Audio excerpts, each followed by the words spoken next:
Welcome to this week's episode of the Second Studio Design and Architecture Show, hosted by two architects, myself, David Lee, and Marina Borderonay. This week, it's just the two of us in an after-hours conversation. And as you know, this past week or so, there has been a fair amount of controversy revolving around SCI-Arc. Controversy? SCI-Arc recently held a panel which was streamed live on YouTube. It featured three architects. It featured Marika Trotter, who is a history and theory coordinator at SCI-Arc. She's also an architect and an associate at Tom Wiscone's office. It also featured Dwayne Euler, who's an architect professor at SCI-Arc, and we've had Dwayne on the show. And it featured Margaret Griffin, who has her own office as well, and she's a professor at SCI-Arc. And the three of them sort of have a round table discussing the question of how to be in an office. That was the title of their panel. They talked for about 45 minutes, and then there's a pretty healthy Q&A. And after that thing completed, there is pretty much an uproar from a lot of the students within SCI-Arc, and I think the general younger architecture population with the way that they handled some of the questions and some of the things they said about working in an office. Well, there's the issue of what was said during the panel, and then there is other issues related to how a couple of these faculty members are treating students, in school and outside of school, basically. Yeah. Which I think is more of the core issue than really this panel, but that kind of what created the buzz, it seems like. So we figured what we would do is first give our own take an answer to the question of how to be in an office, which we talk about very shortly for like 15 minutes or something. And then we play some snippets of their panel and give our thoughts about what was said. And we try to be as objective as possible. Right? As objective as possible, and trying to bring a bit more answers to, some of the topics and questions that were brought up. Because we didn't feel like if we were students there, we would have been very satisfied with that. So Fair enough.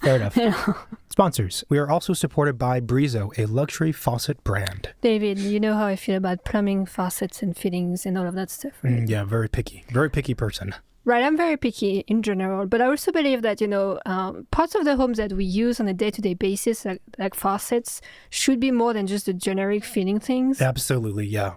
Yeah, and there's a lot of the stuff out there that feels kind of generic. Oh, yeah. Well, Brizo is different because their products pair beautiful design with craftsmanship. So, for example, their Kintsu collection makes use of concrete, wood, and mother-of-pearl inlays. I mean, have you heard about this before in a faucet? Probably not. No. And their Envara collection has hand-assembled linchpin joints. Wow, I mean, that sounds really beautiful. But beyond the design, that sounds very, very interesting, actually. Do they perform well? Because as you know, a faucet that doesn't work well really sucks. Brizo understands that form is nothing without function. They created their H2O kinetic technology for the shower heads. And what that does, it allows you to have the feeling of a high-flow shower, but using only a fraction of the water. That sounds like some magic trick. Yeah, some pretty innovative things happening in the chamber with the water. And they also have this articulating kitchen faucet, which is this mechanical, cool-looking design that allows you to place the faucet head in whatever position you want without it kind of flopping around. Well, that sounds very interesting, and I'm very intrigued. Where can we all find some more information about their product? Click on the Brizo link in our episode notes to learn more. Dear architects and interior designers, if you are looking to get into a BIM software and you want to leverage that tool for your office, then we highly recommend you check out the program ArchiCAD. ArchiCAD allows you to work as a team within the same file with all of your consultants at once. You're not required to have a huge machine to use the program. You can even use it on a laptop, which is pretty incredible. It's fast, it's light. We like it because it's good for small offices, big offices, small projects, big projects, and it's a very, very powerful BIM tool. So go to our episode notes to try out the program on graphisoft.com. This is the Second Studio with myself and Marina. Here we go. So kicking it off, the question, right, the topic is how to be in an office. Which is kind of a weird question to me, because it's like how to exist, right? Like what am I supposed to do in an office? And it's a good question, but I don't think anyone really ever asked themselves that, like, what am I supposed to do? Like, you just go and do it, right? And it is true that when you come out of school and you go into the working world, those are two very different worlds, right?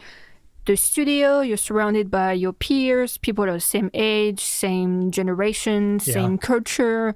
You have a lot of things in common, or you don't, and therefore you don't interact with those people, and you interact with the one that you prefer. Like, there's a lot of like freedom of choices in the studio. Then maybe once you get into an office, you don't have. You're not surrounded by your friends. You're not there to have fun. You're there to execute work, make money, and be productive, be responsible, take on roles that maybe you have not taken before, maybe not being told what to do. It's a very, very different setting. So it is a very good question. That's a good point, because I like how you started by saying it's a really weird question, but it is also a good question. You had said to me before, like, well, I don't know, you just be a normal human being and you try to do a good job. Like, what's there to know? But I think maybe before you could even answer the question, you have to think about, like, what are the differences between, as you highlighted, between being in school? Because we're mainly talking about undergrad students or fresh graduates, right? What's the difference between the school setting versus being a professional setting? And there are differences, and a lot of it is the personnel. I mean, we've talked plenty on here about what it's like to be in an office, so if anyone's interested, I would look back to the Fellow Designer series where we discuss these types of things, and one of them is that you don't have control over who you're with. You don't have control over who you're with in studio also, but in an office, you really don't have control. And you don't have control necessarily over who you're going to be working with a lot of times. That, and also, there is the hierarchy aspect of things, the right? Politics. The politics and the hierarchy. Like, when you're in studio, again, everybody's on the same level-ish. There is maybe people who are better, people who are worse, but you're kind of like on the same wavelength. If you're in fourth year, you're not in third year, you're not in fifth year, right? You have the same hierarchical level, right? Yeah. Imagine if work was a studio that was mixing first year and doctorate all together in one room, right? Like, there is a lot of differences happening in terms of knowledge, in terms of experience, in terms of where people are from, what they've done, right? And even their life status. I mean, that's a good point. Even if you had a student who's like a first year, you paired him with a fifth year student, you're still students, and when you look back, you're still like kids sort of. But when you get to an office, you could be as, I don't know, let's say 22, 21 years old even. And then you're working with someone who's like 60, and they have grandkids. What does that mean to conduct yourself next to somebody who's in a completely different generation? And it's potentially very intimidating, right? I mean, so the question of how to be in an office, and I think I've given this answer on here before. The biggest takeaway for me would be to be honest with yourself, honest and outspoken. So if you feel like something is not right, or it's not being done right a certain way, or it could be done better, the biggest mistake I see in fresh graduates is they don't voice those thoughts because they're too timid, right? And it's understandable. You first get in there, it's your first day or your first year, and everyone's older than you. You don't want to rock the boat. You don't want to sound ignorant also, asking dumb questions or proposing things that you think are smart, but then everyone else is like, well, that's a stupid idea. Why would you say that? You don't want that. And so first is a level of honesty with yourself to be transparent and understand, like, I really do feel this way about it. I feel this is right. I feel this is wrong. And then to do something about it. And that's the biggest mistake that people make, is that I find that the younger generation, and I think most people, have a pretty good moral compass, and they're pretty smart. Like, they understand, it's common sense, really. They understand right from wrong. They see, like, hey, this is not like very organized. Why don't we do it this way? Or, hey, it would be helpful if I was in on this meeting. That way I can be more productive when I'm drafting things. But they just choose not to say anything.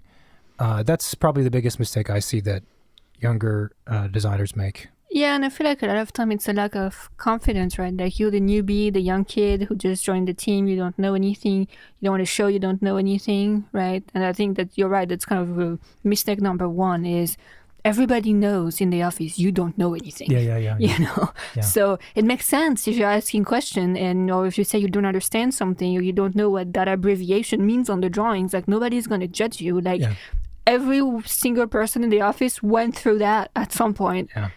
So that's totally fine. And I think the point that you're making too is that basically you have to be a participant. You're not joining an office, it's a portion of your life, really. Mm-hmm. And you should not just like take the passenger seat and just sit quiet for the ride, right? You have to participate. You have to ask questions. You have to be present. Yeah. You have to be there. Yeah, don't be passive. Don't be passive. And actually, most employers, especially the good ones, they don't want you to be passive. Like, I remember we had Dong Ping Wong on the show years ago now, and he was like, I tell my younger staff specifically, I tell them, like, your job is to make the older staff look bad. Like, you're here because you have a different perspective, and, relative to the life of an architect, Dong is like a young guy, he has a young mindset, but like he tells his younger employees, like, still, like, you're the young person, you bring the new energy, you bring the new ideas, you bring the fresh perspective, you tell us what we're doing wrong. And I do wish that more employers were explicit in that way. I find a lot of times they aren't. So the employer has to do their bit, but as a fresh employee, like, that's a big part of it. And honestly, if I were to, when I've been in an office and like a new person joins the team and they're really young, and on the first like few days, they just sit and work and they don't ask any questions, I'm like, it's not necessarily a red flag. I'm not going to like hold it against them because I get that they're nervous, but that's not ideal, right? I'm like, I know you have a ton of questions. There's no way that you just worked for 2 days straight and you have almost zero work experience prior to being here and you don't have questions. That's like there's no way that's possible. That's not possible. You must at least want to know, like, how do you print something? You know what I mean? No, but it's awkward, like not everybody feel comfortable. And, oftentimes you take on a job, you haven't met the people you're going to be working with, and there is this kind of like, getting to know each other. Social behavior, like we gotta get to know each other, but that's not gonna happen in 2 hours. Like it's gonna take a little time. Mm-hmm. It is tough because if you're a more introverted person or you're shy, you almost have to force yourself to get over that.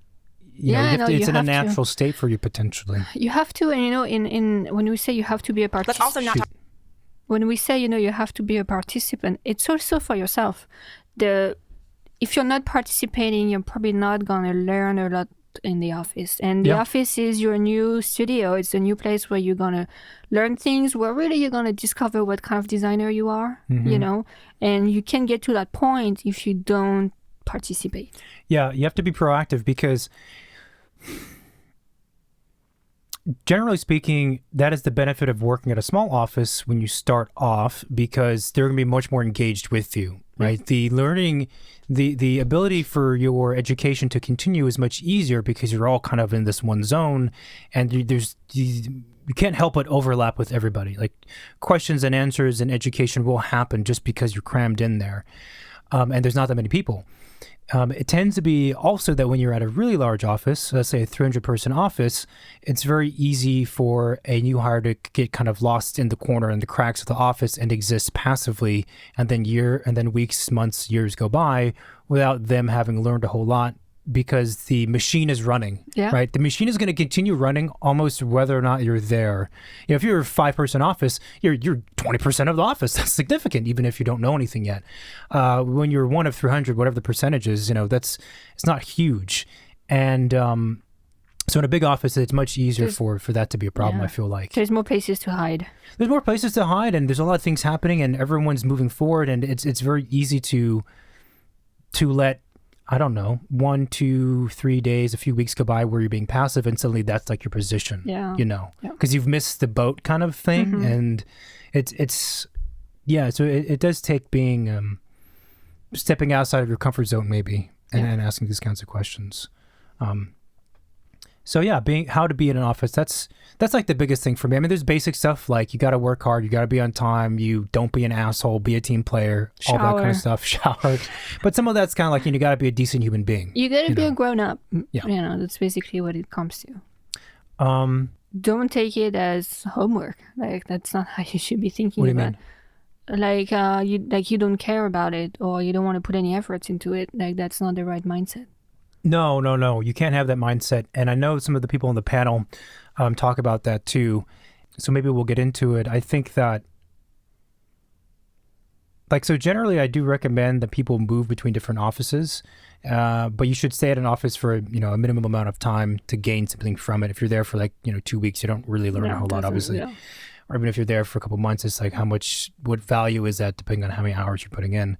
But so if you know that I'm only going to be at this office for, let's say, 3 years, and then I'm going to try and move because I envision that being healthy to my career for whatever reason, you have to pretend that during those 3 years you're there for the long term, because it's also easy to allow yourself to be less engaged and less committed if you know deep down that you're not going to be there for the rest of your life. Do you know what I mean? You have to make a contract with yourself, right? Right, exactly. It's basically like, okay, look, I'm joining this office. I want or need to be there for X amount of time, and I'm going to sign a contract with myself to make it to that time. And not, and don't start counting down. Like if you start counting down the days and stuff like that, then that doesn't work. That's not good. It's like if you ever had the experience of working in an office and then you give your notice and you're going to leave, your 2-week notice, let's say, those last 2 weeks are such a weird time. It's freedom. Yeah. Because you're really detached. I mean, you're still doing your work and you're helping transition, but you're like, I'm walking on clouds every day. You know what I mean?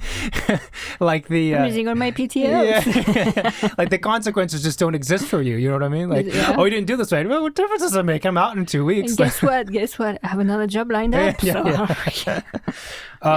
So yeah, there is what you say, the making an agreement make with a yourself. Contract with yourself. Yeah. Yeah, I like that. Yeah. Okay. All right, should we get into it? Yeah, so we're not going to go through the whole recording. Obviously, we're going to kind of select some parts. We both of us watched or listened to this beforehand, so we're familiar with it. I will say that the first time I watched this panel was after I heard some of the news about it. I mean, otherwise I would have never paid attention to this panel. And seen some of the clips. And so I say that because, I try to be as objective and fair as possible, but I'm just to say I'm very conscious, like, okay, am I being fair when I'm feeling this way as a gut reaction to what this person is saying, or is what they're saying, correct? And I think that with these kinds of conversations and these topics, which are very, very complex in a lot of ways, and the issues they bring up are complex, and they only speak for like 45 minutes between 3 people, you cannot expect anybody to give a full, comprehensive overview, detailed picture of their opinion about really big topics within 45 minutes split between 3 people. It's not really possible. And so therefore, what I'm saying is that sometimes when X, Y, or Z person makes a remark, it can be interpreted from different perspectives. And it tends to be, I think, when something gets as much heat on it as this, that the knee-jerk reaction, is because you're kind of reading into what they're saying more than maybe what they intended. Yeah, I agree. The other thing I would say is that I think what they talked about is probably the reality of things, but the choice of words that they used to describe that reality, or the point of view that they chose to describe that reality, was of poor choices to me. Yeah, it could be. Okay, so the first bit we're going to play, this is more or less near the beginning. And basically the question was posed to the 2 guest panelists, Dwayne Euler and Margaret Griffin, how to be in an office. And the initial person that's going to speak is Marika, I don't know how to pronounce her name, Marika Trotter, who's kind of like the mediator, sort of. Could we just talk about first how to be in an office? So from my perspective, I was thinking about this topic and I thought, well, it's kind of a strange thing because like, how to be in office presupposes you are somehow entitled to be in an office, but I don't think that's the case. So, okay, I have to pause it right there. I have no idea what she's talking about. I don't know. It presupposes that you're entitled to be in an office. Well, if you're in an office, you were hired, so you're supposed to be there. Well, and if you got out of school for that job and you graduated, you're presupposedly going to end up there. It's an odd thing to say, so I don't know what that's about. I don't think that anyone is entitled to be in an office. And first of all, I think like... Okay, yeah, what do you mean not entitled to... But embedded within the question is that you're in an office. So if you're in an office, they hired you, so you're entitled to be there. So I don't know what this kind of weird entitlement thing is. I don't know what that's about. I don't know, maybe it's more about culture. So we like to think of our place where we work as more like a studio than an office. So that's number one. So maybe it's not even an office at all. Maybe it's a studio. What's the difference between an office and a studio? I would say it's an atelier. It's a place where we do creative work. It's maybe an office is more possibly corporate. Maybe an office is more 9 to 5. I think an atelier is a place where there's a kind of a buy-in of a kind of vision of what you're working on. So I think office culture there's different kinds of office culture. There's like, let's say, for lack of a better way of understanding it, like there's a large kind of corporate, there's maybe middle size, and then there's maybe boutique firms. So I think, like, to me, it's less about how to be in an office, and it's more about how to think of working for whoever you're going to work for as an extension of your education. That's a fantastic line. That's totally 100% correct. It's a great take to say that it's not, well, you know, she's kind of dodging the question, but to say that when you're thinking about working in an office, you have to perceive it as an extension of education. Like, that's totally correct. Right. Like choosing the next lessons that you want to learn. What do you want to learn next? Yeah. What, to me, that has to do with who might you want to learn it from. Mm-hmm. So I think when I was thinking about where I wanted to try to work, when I was in your situation, I was trying to imagine what was the next lessons that I need to learn. And different people want to learn different lessons, and that's as it should be, right? Like, so if you want to learn about big buildings and you want to really work on big buildings, well, maybe a bigger office is better. If you want to have your own firm one day, maybe a smaller office is better. You can see how to have your own firm.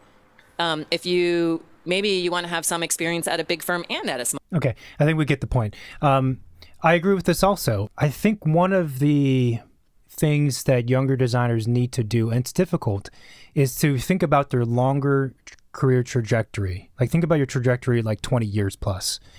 And also understanding realistically that trajectory is probably going to morph and change as you evolve. But thinking in the long term is important so that you will always have continual growth. So when students graduate and they go to look for an office, we all know what the ideal office offers, right? It offers fantastic pay, fantastic vacation days, healthcare, great projects, you know, a lot of responsibility, great team, great culture, kombucha on tap or whatever, like all of that stuff. That's easy. We know what the unicorn is.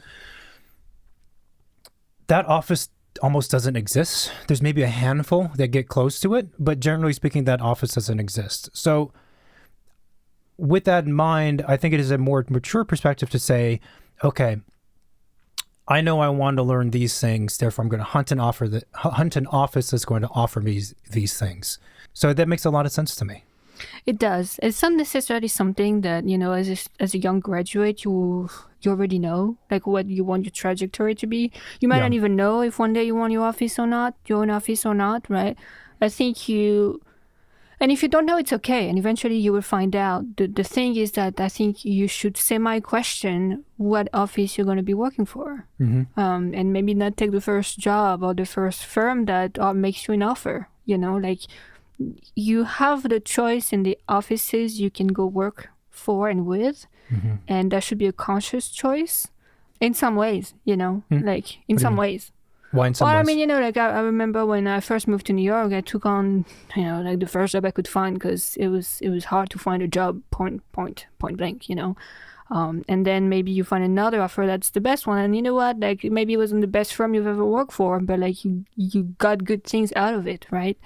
So as much as you can make the selection, sometimes the selection just happens and you just navigate through. It's life. And actually, Dwayne, I'm not going to play it, but Dwayne brings up a point. I think he says something like, you know, I don't think you can go wrong by taking any job, waitressing or whatever, for a year. And it's a great perspective. It highlights another thing, which is that the timeline of your life, right, from the age of 22 to like 60, you know, it's a much bigger scale than from age 18 to 22 when you're in college. And the duration of different learning blocks is much bigger, right, at that scale. It is, and you can also, it's really like what you make out of it. Sure. You know, like if you just go through passively and it was a shitty year, or you try to make the best and you try to, like, you know, extract the lessons that you had from doing this, you know, in a good way or in a bad way. I would say also that generally I see when students graduate, when you ask them what kind of office do you want to work for, at the top of the list more often is design-related issues and subjects, right? Qualifications, not other things such as pay, which I'm not saying that's right, or I'm not saying it's wrong, but I get it, because that's like your whole world when you're a student. It's just design. I love design, you know. Well, I want to go to work at AMA, Herzog and de Meuron. Well, that's the thing. Like, most young graduates, they only know the firms that they've been studying in school. Mm-hmm. they don't know the local architect who's been doing great work that nobody talks about, right? And they can even imagine working for this guy. Yeah. So everybody just wants to go work for the big names, which maybe is a good choice, maybe it's not a good choice. Well, that gets to the different types of offices. Those design offices are interesting more because of because of the building execution, but oftentimes it's more about their concepts, right? It's the conceptual alignment that the student feels like they have with those offices, right? And you were mentioning local offices that do good work. Well, once you practice for X number of years, I think it's pretty typical for your definition of good architecture to be much more inclusive than when you're a student. Is that good? Is that bad? I don't know. But it's to say when you're a student, at least when I was a student, who are the good or great architects? I'm like, there's two. Yeah. Maybe. and they're dead. And then if you, yeah, exactly. And then if you ask, a practicing architect who's been around for 10 years, they're like, there's hundreds.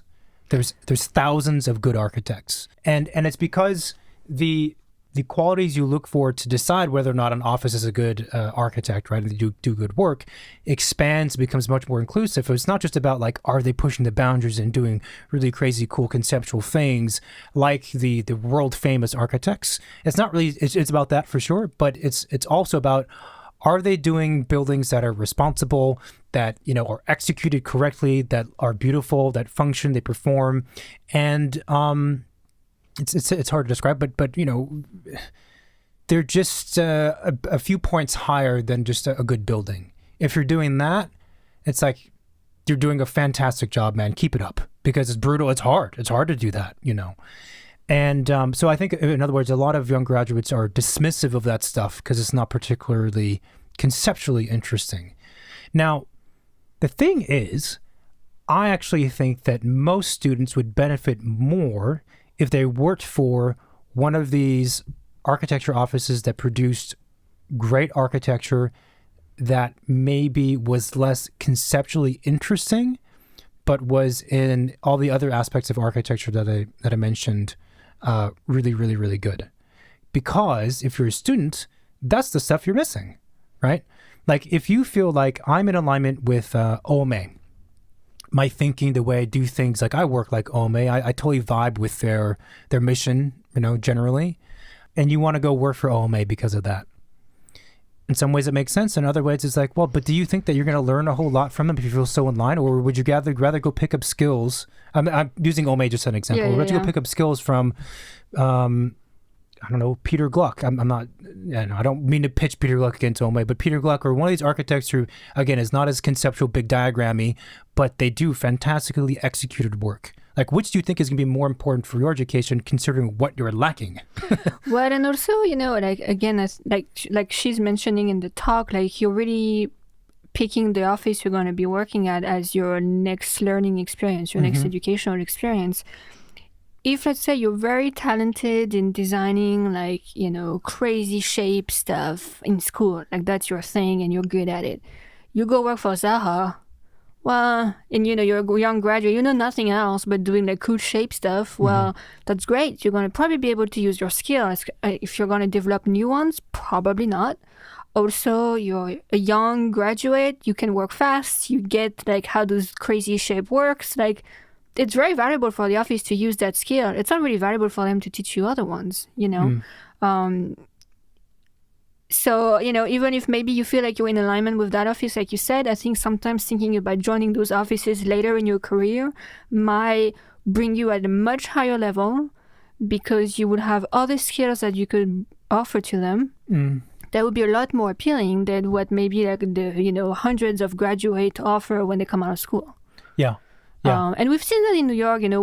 We had friends who go and worked for like big name firms, and first they didn't last very long in those places because the hours were too intense. The hours were too demanding, but also because they were pigeonholed in the tasks that they were good at that they knew from school. And then we had friends who went to work for these big names much later in their career, and they entered at a much higher position and Yeah. responsibilities, Yeah. and the impact that and the participation that they could have in those offices was greater than if they had chosen to do that after school. Totally. And these are generalizations, right? I mean, obviously the inverse can for Of sure course. happen, but I think it is generally true because, look, if you're listening to this and you're a student, you're like, well, I'm really, really skilled. I'm like, I get it. But there are a lot of really, really skilled, talented students who can whip out amazing presentation boards with great, solid concepts, solid execution, great renderings, even formally, maybe they're beautiful, right? All of these things. There's a lot of that, to be honest. There just is. And what you're saying is that the more hireable value and quantifiable value, like the real getting stuff done in an office value, that I think employers look for later on is more like, are you a well-rounded architect? Like, that's great. You can do these cool renderings and concepts, but like, do you know how a building goes together? Because like we do buildings here. We need someone who knows how to do that. Do you know how to work with people? Do you know how to talk to consultants? Do you understand how a drawing set goes together? Like, those are not always the things that students first think of because, you're not in that world yet. But again, so to me, I guess it's in a way, it's like, choose the things you're interested in. Yes, that's part of it too, but also choose the things that you recognize you're deficient in. And that's where having the long-term vision is important, because you're saying to yourself, okay, I love doing this kind of more conceptual work of whatever, right? But I know jack shit about doing CDs, really. And I don't know how buildings go. I don't know anything about foundations or structures. Okay, cool. I'm going to go to this office. I'm going to be there for 2 or 3 years. I'm going to learn as much as possible about all that stuff. And then I know 3 years, when I'm done with that, I'm going to potentially pivot to doing something else, gain this next bit of knowledge that I've now realized I don't have. And then eventually I'll weave back into what I've been doing before. And it's not always so black and white. It's not like you put aside your interest for 3 years totally. I'm not saying that, but it's sort of like playing the long game, It is. And I mean, also to be honest, if, the market goes down or like things go to shit, having multiple tools at your tool belt is probably a safer, plan than having just one. Yeah. And also I would say, and maybe this is more a personal take, that I think having a diversity experience makes you a better designer anyway. If you can control your experiences. And the architecture market is pretty competitive. Like, there is a lot of architects, there is a lot of architects who apply to, the biggest places, right? And if you really want to make it into some offices, you have to differentiate yourself from the other competitors, right? So you have to create what makes you unique in who you are, your experience, your knowledge, your skills, right? So picking your different experiences is what is going to create that. Yeah. Okay, so we're going to jump forward to the next segment, and it starts off with Marika giving her take on the question. So I would say my number one bit of advice for how to be in an office is, once you get into an office where you know that you can learn and where that opportunity is being granted to you, and you feel like you have made a consequent decision, you've sought something out rather than just having to take what's available, like Dwayne was saying, the most important thing that you need to do is commit. I'll say that again. I think the most important thing that you need to do is commit. And what I mean by that is to start to invest time, energy, focus, intelligence, aspiration, care, all of the things that you would give to something that you loved and cared about, that was consequent to you, something that felt important, something you felt passionate about, to give all of those things to that opportunity that's in front of you, and to begin to invest yourself in that opportunity. Because what ends up happening is that when you invest, the person that you're working for, she will invest in you.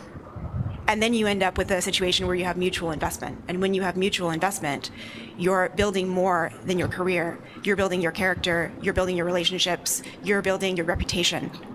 And all of those things in a field like architecture, particularly your reputation, I will say, those are things that are more consequent than how much money you're making for a particular year, or even whether or not you're getting to work immediately on the kinds of projects that you might find interesting. Okay, let me pause it there. So, of course, saying that you should commit, Yeah, absolutely. Whatever you do, you should commit to it. You should do it with passion. You should love it. You should, as we were saying before, like you don't step into an office and be like, I'm going to only be here for 2 years. Like, whatever, and kind of show up and do my thing and then leave. Yeah, you want to commit. So in that first part of what she said makes sense in that way. To me, the other take of why that doesn't make sense to say this to a group of undergraduate students, particularly ones at SCI-Arc, is that I think it's pretty fair to say that commitment is not an issue for most architecture students, and it's not an issue for most architecture graduates who are working in office. Like, yeah, there's a few people who are not very committed, but I mean, maybe it's the groups I've been within, and I know the SCI-Arc students, I've seen some of them, like, they don't have a problem with commitment. So I don't know why you're telling the students who are already probably overly committed to commit. It's an odd thing to say. You're doing a 5-year degree. You're probably pretty committed.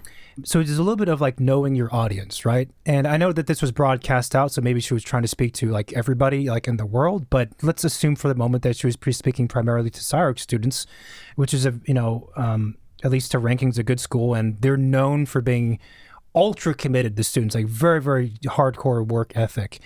And so if I were a student and I felt like I was committed and I'm up doing these late hours and I got this person telling me that you have to commit.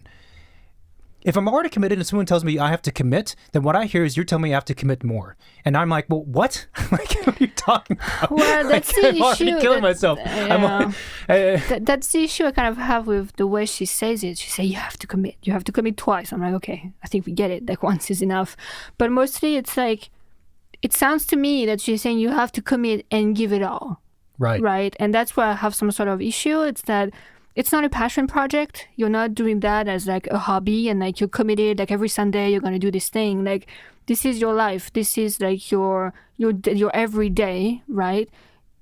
It needs to be healthy. It needs to be equalitarian. It needs to be fair. Mm-hmm. We're not talking about doing, humanitarian nonprofit work here. Mm-hmm. We're talking about doing work that is paid and you're hired for and clients hire architects for.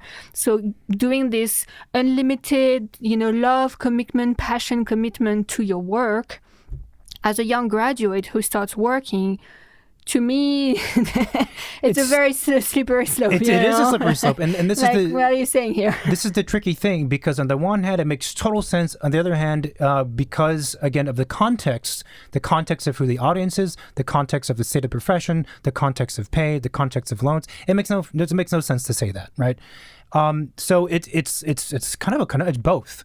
And this is also, we've said before, that's why I think architecture students in the school setting being ultra committed to their work and doing everything they can to create beautiful things, it makes sense to me.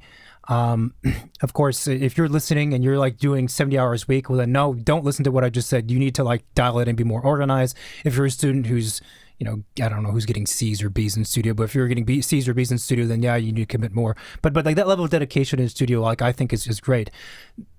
Now, here's the problem with it though, is that students take that same mindset and the same work ethic, not even ethic, the same working hours, and they do that in the professional setting. That's where the problem is. No, yeah. Because in the school, you can do that because money's not an issue because no one's paying you for the work you're doing. So you spend more time. It makes no you're difference. Paying the school for your commitment. So you have to make your investment worth it. Right. There is an investment. There is a monetary investment in school too, but it's just, a different way around. But when you get into the professional setting in a world where money is value, right? You can't do that if you're going to create a sustainable, thriving profession. And that's really the underlying question here. So that's all that. The other part of what she said, which I find odd, is that you have to invest in the company and then the company will invest in you. Now, as a standalone word, if you look up in the dictionary, the word invest totally applies here. It makes sense. But also given the context of a lot of these, and maybe I'm drawing unfair parallels, but like, the tech startups, like that's the exchange you make when in a lot of these tech startups. If you come to work for free, invest in the company, I'll give you a share. Mm-hmm. This mutual investment kind of thing. Assuming you're not going to work for a tech startup, my position is that, of course, you should invest in the company, But it's a matter of who is investing in who first, right? Right. The company should be investing in you first and then you in the company. Now, are we kind of, potato, chicken and the egg, like we're being too picky about breaking this down? Maybe, but no, I don't think so. Like, it's an important distinction that the employer has to be a responsible, caring human being to invest in their people if they're going to expect something from their employees. Any good boss will view it that way. Any good boss doesn't think like, hey, you do what I say, you work for me. It's like, no, I do everything I can so that we work together and you help me thrive and I help you thrive. That's what a good boss thinks as, right? So I do disagree with maybe it's a slight distinction between saying you invest in the company first and they invest in you. Like, no. No, it should happen at the same time.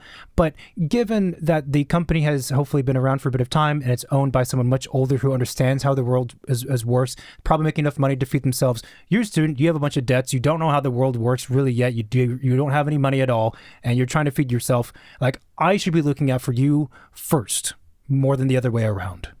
Yeah, no, it was kind of a weird thing. And then the whole thing about reputation. Reputation is key. Okay, look, if you're a young kid who just came out of school and you start working for an office for a year or two, you have no reputation. Nobody knows you. Your name is completely anonymous. Like, unless you did something like fundamentally, published, incredible. Right. Like, no one's gonna know who you are. So your reputation doesn't exist until maybe like. But you have an office with your name on your door, like, really, But I think what she's saying is that you should commit to the work you're doing at that office, because when you go to leave that office, that reputation of how you operate carries with you. I assume she means, referrals would be the obvious thing, right? If I work at an office and I leave and I have to give that boss's name as a referral to the next office, then that's important. But that's typical to any profession. And it is true. Just the way, and this is where things get squishy. I think offices should be aware of their reputation and not like young graduate going to work for them, worry about their reputation. It goes both ways, for sure.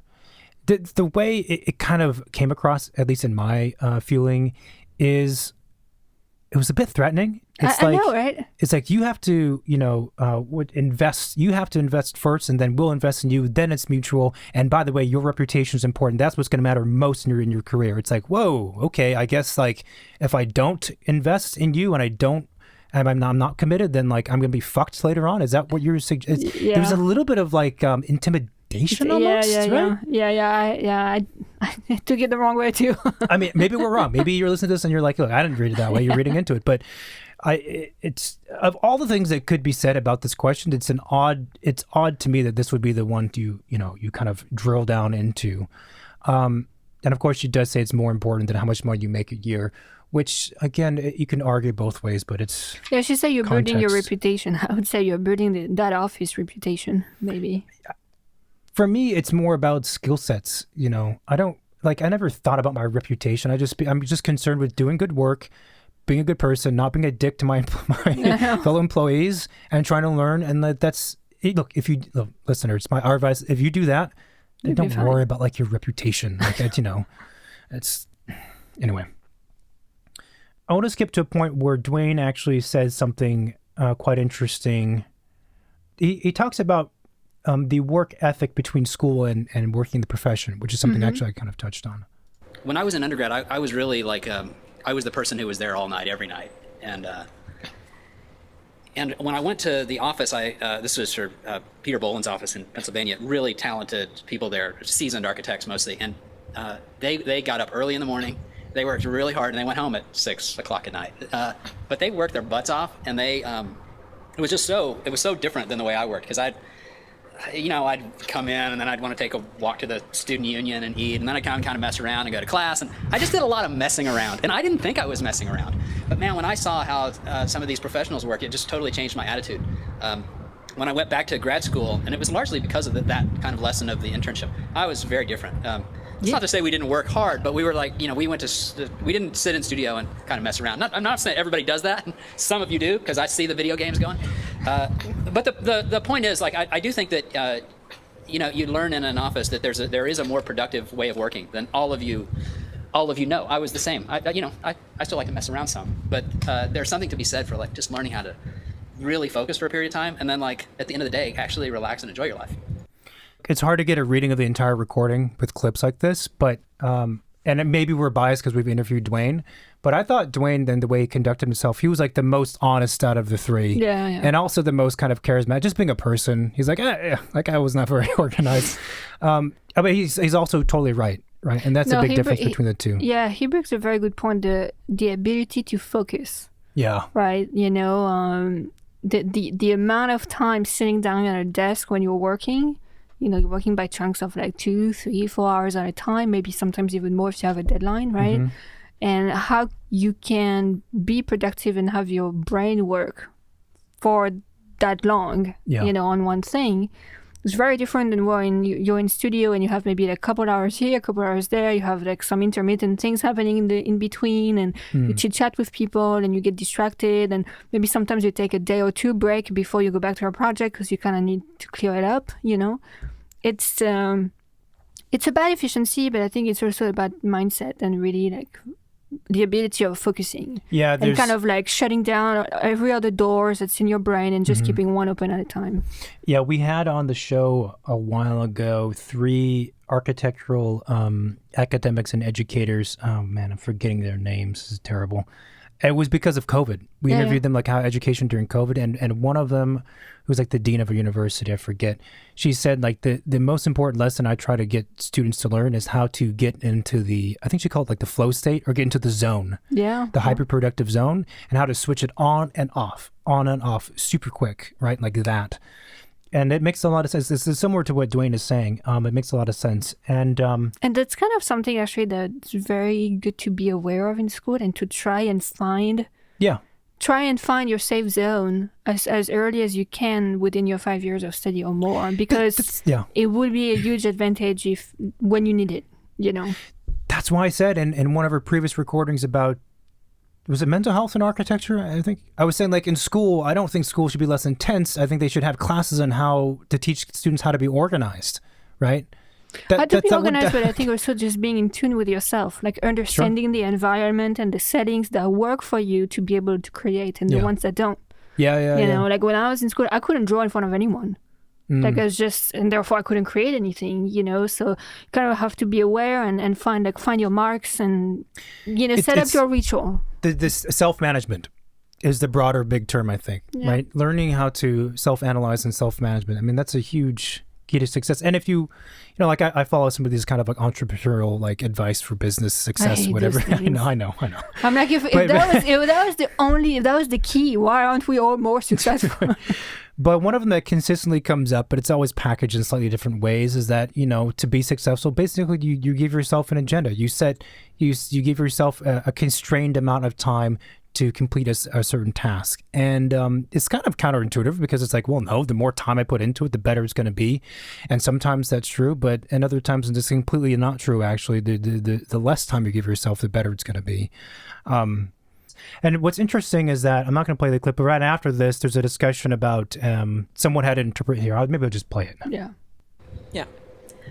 Well, I would also hope that it would not always be so binary, that you would be having to treat working in an atelier or a studio, and I like the way you're using those terms, Margaret, as the thing that you have to get through so that you can enjoy your life. Okay, that is very specific extrapolation from what Dwayne said, I feel like. What the hell? Well, I mean, because he said they go home at 6, and I guess this person doesn't go home at 6. Therefore, Well, he said go home and relax and enjoy life, but I think it's a reasonable thing to say that you can go home and relax and enjoy life. They all have kids, with your kids or your dog or whatever, but then also be really passionate. And so as a result of this, Dwayne has to kind of backtrack and say like, well, I'm also very committed to what I do, and I think you have to. If you know me at all, that probably came out wrong. But it didn't come out wrong. It was pretty clear. I probably more than anyone would say, like, your life and your work, if you're going to be happy, your life and your work essentially have to become the same thing. I don't know anyone in any profession, and I'm not just talking about architecture, in any profession who really doesn't enjoy if they don't consider their job an essential part of their life, they're pretty unhappy at their job. And that's not a great way to exist, going to work, disliking your job and then, getting home at the end of the day and saying, "Whew, I can finally live my life." Horrible way to be. I'd figure out what about your job it is that makes you really happy and accept that is your life. So you better figure out how to kind of steer it in a way that's going to make you happy every day. That doesn't mean every minute you're going to be happy. Sometimes you got to work hard. So then they go on about when it's difficult. But see, the problem here is though that Marika, she made this false kind of what's the word? Like a dichotomy, like an either or thing, Yeah. But it's not the case, It's either you're happy after 6 p.m. or you're only happy in your work, And what Dwayne was saying is a lesson that has been told to me and probably many other people that, do what you love and then you're going to love your life. And in some ways it makes total sense because if you're working even the minimum of 40 hours a week, that's from 9 to 6, 5 days a week. That's a lot of time. Of course you want to be doing something you like to be doing. And so I don't know, somehow what Dwayne said became this thing of comparing, doing what you love and then I don't know, it became this weird kind of false comparison. Or choice you have to make. It's either you live a happy life or you have a happy career, and guess what? You can have both. Yeah. I don't understand. They don't have to work against each other. Okay, let's jump forward to a few other bits here.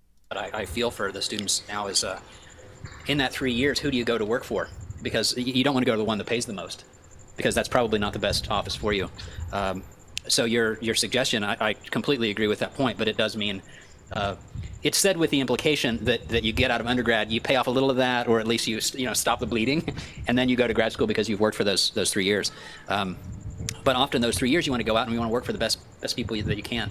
And that, depending on the type of office that you really want to go to, often those are not the ones that pay the best. Hopefully they're paying you a living wage, but things even in the last 10 years they're so different and they're so difficult for students who owe a lot of money coming out of undergrad. And, there aren't a lot of good scenarios. But I mean, I think you come out of SCI-Arc, you guys going to have a lot of skills. It's okay if you even go to work for a developer. Not everyone wants to be an architect in the same way. There's so many ways to leverage your education as an architect. You can work as an art director. You can work, for a developer. You can work for a contractor. So it's okay that some of you, maybe you do want to figure in a certain amount that you need to make. Others of you might have more leeway on that. But we know that big offices are going to pay more than small offices, and it's not because small offices try to take advantage, it's just their fees are less, in order for them to compete. Yeah. So Gensler, they have the biggest fees of anybody in the city and they can afford to pay more. But if you go to Gensler, maybe you're going to be drawing bathrooms for 1 year. There's different lessons that you're going to learn in different kinds of firms. Let me pause it there real quick. I do disagree with what Dwayne's... Okay, these are generalizations, right? Again, we can't really hold everyone accountable for what they're saying totally because they're saying what they need to say within a few minutes. But the idea that big offices pay more, small offices pay less, and big offices you're going to learn, as she's alluding to, kind of dumb stuff like drawing bathrooms for a year, and that's the trade-off you're making. Does that trade-off exist? 100%. There are times where you're going to get offers from small offices, and it's exactly what they're described. However, I've seen equally so, it's the exact opposite. Some of the biggest name architects and the brand, like Foster, for example, or Ome or whatever big name, they pay terrible. And you also end up doing crap work, not in all the offices that I mentioned, but you end up doing the same menial task over and over again for a year. So... Yeah, in my experience, in what we've been exposed to in New York, it's totally true. The big offices don't necessarily pay the most, especially when you're an entry level staff. Yeah. Maybe when you hire up, they pay more than other offices, but when you're starting at the starting position there, it might not be. Is it most often that big offices pay more, or is less often for less graduates? I don't know. I don't have the stats on it. I would assume I would hazard a guess that they generally do pay more, but it's not necessarily the case, which is even more depressing because it's look, you're a big office. You presumably make a lot of money. Why are you paying me that's $20,000 a year? And if they are a big office and they don't pay well their entry staff, that tells you about what they're thinking of their entry staff, right? Sure. We've seen small offices who offer pretty decent salaries because in a team where maybe you're going to be 12, they're hiring you and you make no money. they're not going to want to have to face you every day and know that they're paying you no money. You know? Well, So- I don't know. Maybe they don't care, these kinds of people. So yeah, it's a generalization I'm not as comfortable with because I've seen the opposite. And So then, I don't know. Mm-hmm. and then saying that, you come out of SCI-Arc and you have a lot of good skills. Yeah, that's great. Skills doesn't necessarily equals good money. No, So, it's true. It's not because you went to the most prestigious school and you learn all of the new techniques and all of the technology that guarantees a salary at all. So something to be aware of. And then she says, like, well, you don't have to be an architect. You could go work for like developers, contractors, and whatever, which is true if that's what you want to do, But that's not really. But you're kind of escaping the issue. Yeah. Like, well, if architects make no money, then just don't be an architect. Go work for someone else. Okay, Yeah. that's a great way to fix the problem. And you could say that, okay, going to work for a developer or a contractor or someone else in a different field for a bit of time is part of that larger career trajectory and series of experiences we were talking about. Yeah. And that's true. But look, the underlying understanding of the conversation is we're talking about working in an architecture office and what does it mean to be in this profession. And you're right. I think saying like, whoa, just go work work for at it somewhere else, make more money that way. It's not really an answer. No, it's not. What she should have said, it's like, well, if you want to be an architect, you want to work in an architecture office, don't take offers that don't meet your standards. Right? Like if you have a number that you need to make or you have a salary that you wish to have, then you got to fight to get that. Yeah, and she did don't say. take like an internship that pay $500 a month. Like that's not going to get you anywhere. And in the extreme, you don't have to go work for a contractor. You just have to go search for an office that's going to give you what you want. Yeah. And she did say like, some people have a certain number in mind that they need to make a year. And And not as a only is that student, fine, but you should figure that out. Like, you should figure it out, or at least you should know what you should be expecting. I mean, student loans, I can imagine when you're I don't wanna think about a it. kid, like knowing like how you're supposed to pay that. Like when you come out of school, maybe that's a big question you need to figure out a little bit later.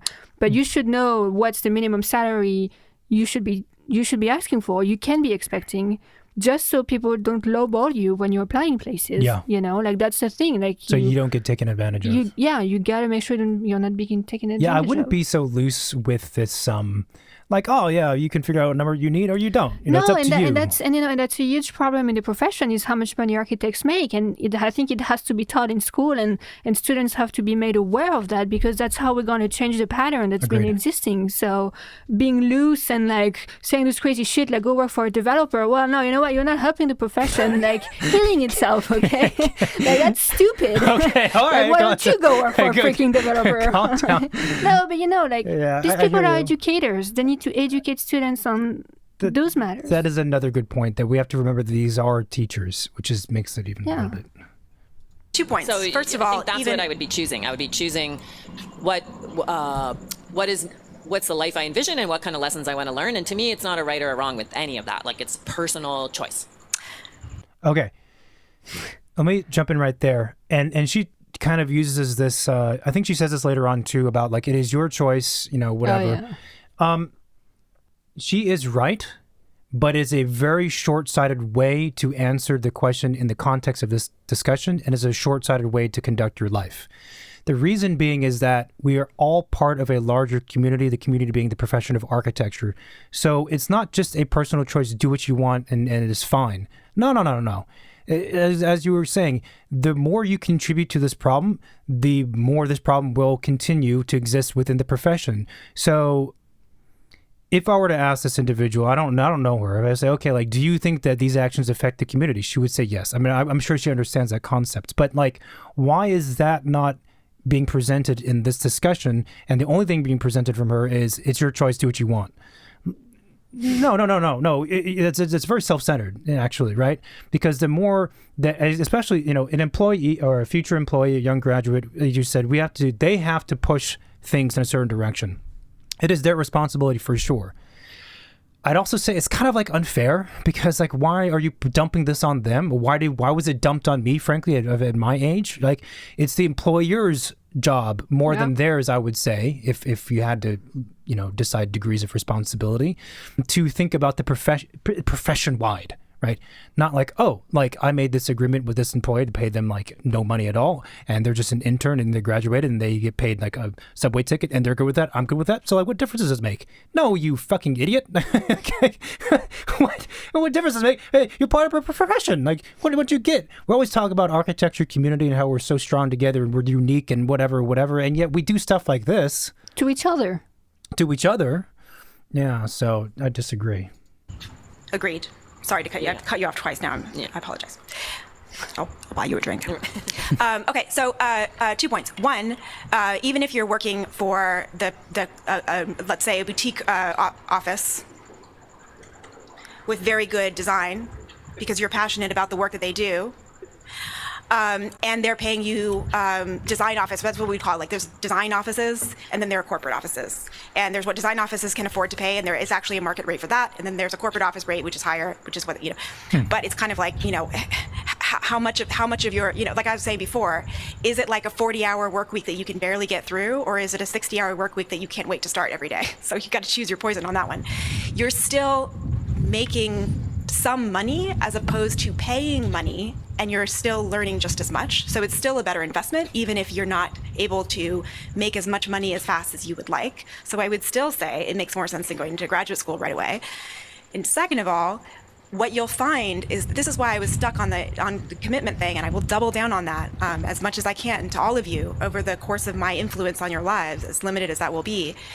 When you commit to a project, when you commit to a firm, when you commit to a principal, and you really invest, I guarantee you, they will invest in you. They will pay you as much as they possibly can and be happy to do it. Now, does that mean that you're going to become a millionaire in your first 10 years of working with a firm while you apprentice and learn how to start your own business if you so desire? Probably not. But will you feel like you're living a passionate and fulfilled life, and you're working hard towards something that matters to you and not something that only matters to some faceless, nameless, late capitalist corporation? Yes. So we already talked about the commitment and like invest first in the employer, then they invest in you thing. And again, like she is right to a certain degree. Like, I mean, if I have an employee and they prove that they're offering great things to the office and they're doing good work and they're providing value, yeah, of course I would give them a raise. It becomes mutual. But again, it's before and after, which comes first, I have a problem with. The line that I was surprised to hear was that, oh, you're working at a boutique office, you're making less money, but you're still making some money and you're not paying money, so it's okay. It's an investment. What kind of backwards logic is that to tell a person when they're trying to be like a functioning professional in a capitalist society? To say like, well, you were in school before, when you were in school, you were paying tens of thousands of dollars and you're working really hard. So like now you're getting paid only $20,000 a year and you're working hard. So like, it's okay because you're making money now. Like, how does the math calculate on that? What do you expect someone to not pay off student loans for like 30 years? Like, yeah. Are you insane? Yeah. Like, it's hard enough if you make a decent architect's salary, which is not a lot of money, to pay it off in 10 years. With this mentality, man, you're never going to get out of student loans. Then the line that shocked me was like, you're not paying anything. You're making money, so it's a good investment. Yeah. I don't know. You're being taken advantage of? It's a good investment for the firm, that's for sure, because they're paying you a third of what they should be paying you, maybe. But I'm sure that if an individual like that had an accountant, highly unlikely, but they did, the accountant would be like, "What the fuck are you talking about?" Like, well, but before I was paying money to work. Now I'm getting paid money to work, so it's okay. How much money?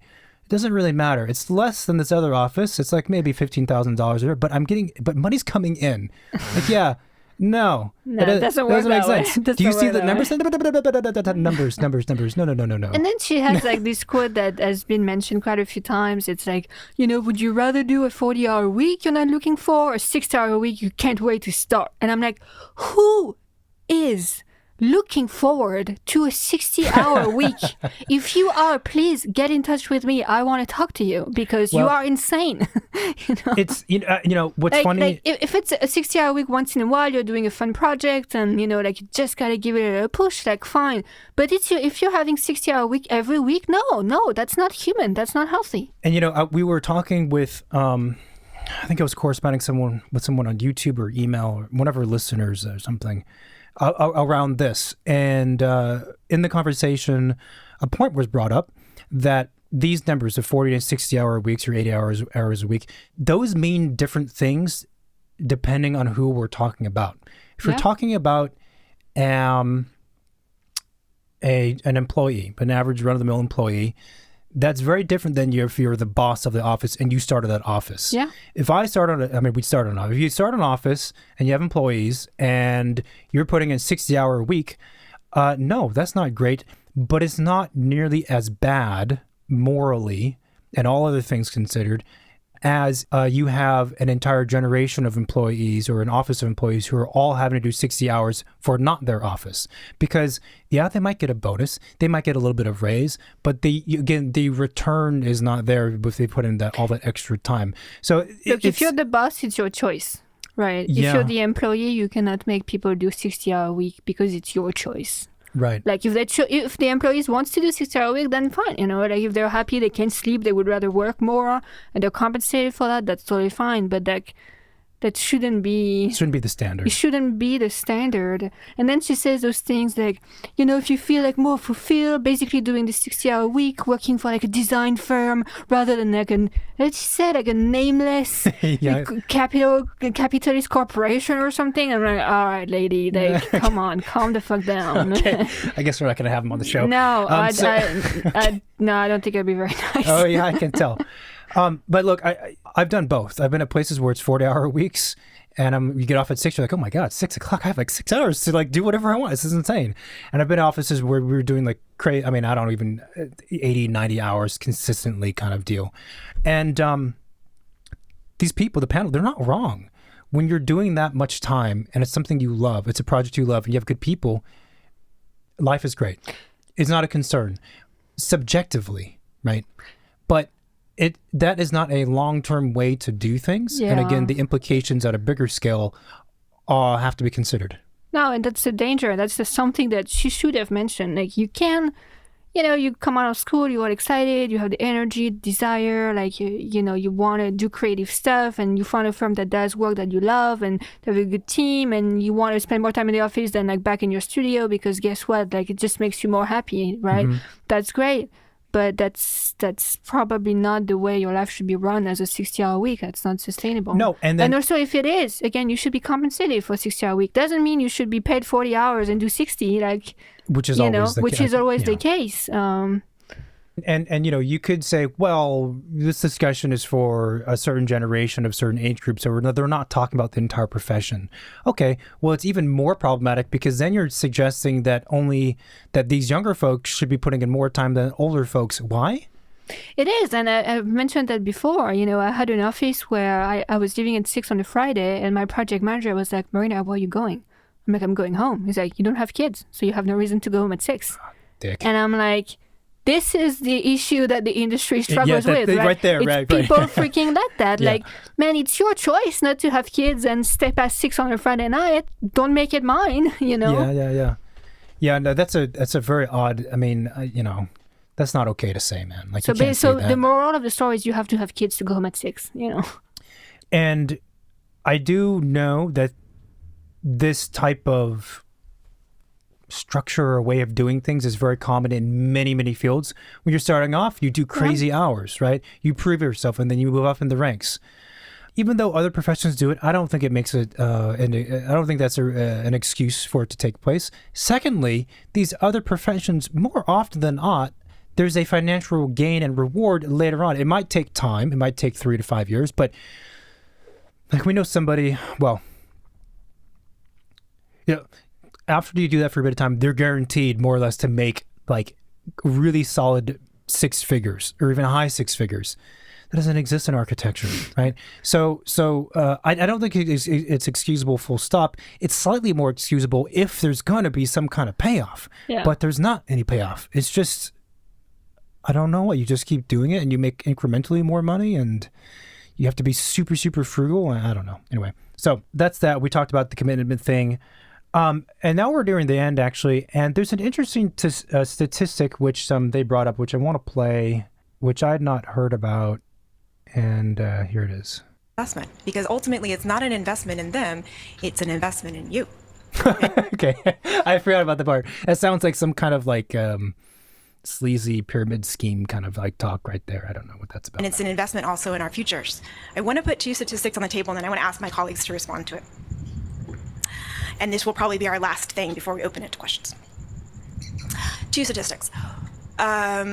So every year since about 2010, I believe, the World Economic Forum has compiled, talking to experts and academics and scientists and business leaders and creative leaders and government leaders and, leaders. They've compiled a list of the greatest global threats facing society, civilization, a peaceful and abundant future. So every year they compile that list. And they always ask people for one specific type of risk among all the other risks. And that risk is, what is the most underrated threat? In other words, what do you stay up at night worrying about, you great creative leader, or you, business leader or whatever, that other people don't seem worried about, but you think is going to majorly impact us. And so those differ. Sometimes it's like nuclear winter, and sometimes it's rising sea levels. Well, this most recent round, so the last report that was issued, the most underrated global threat to our prosperous, shared and abundant future was global youth disillusionment. And this was based on a number of findings. One of the most was a massive study that was done by Lancet, the medical journal, peer-reviewed medical journal, which looked at, I think, 10,000 youth aged 16 to 25 from all over the world, every continent in the world, and found that 56% or more of people in that age group felt profoundly pessimistic about their own future, about the future of the human species, about the health of the climate, etc. And they did not feel very inclined whatsoever to invest in the status quo, seeing as the status quo was what got us here to begin with. Moreover, the kind of deep depression or sort of feeling of it's not worth it was coming, as they asked these questions to all of these youth, was coming specifically from this massive sort of anger and confusion and disappointment and astonishment that our governments all across the world have failed to address climate change, that we have just so far at least failed to address climate change. So there's my one statistic. My other statistic is 56 gigatons per annum of carbon emissions into the atmosphere that need to be reduced to 0 by 2050 to avoid catastrophic, irreversible, life-threatening, a permanent climate damage on this planet. 2050, mass youth disillusionment, The reason I bring these up, and I can talk, you guys know about these things. First of all, you're in that cadre. Most of you are in that cadre, in that age group. And I'm sure, about things like the lay flat movement in China. And blah, blah, blah, blah. I think this is an interesting statistic. I'd never heard of it before.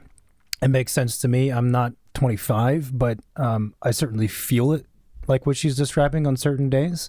I have a healthy amount of distrust in government agencies and governments, but I'm not being critical of her or what she said, but I do find it interesting. One, it's such a bummer. It's like the most depressing 2 things to give to an audience of 22-year-olds who are going to try and change the world.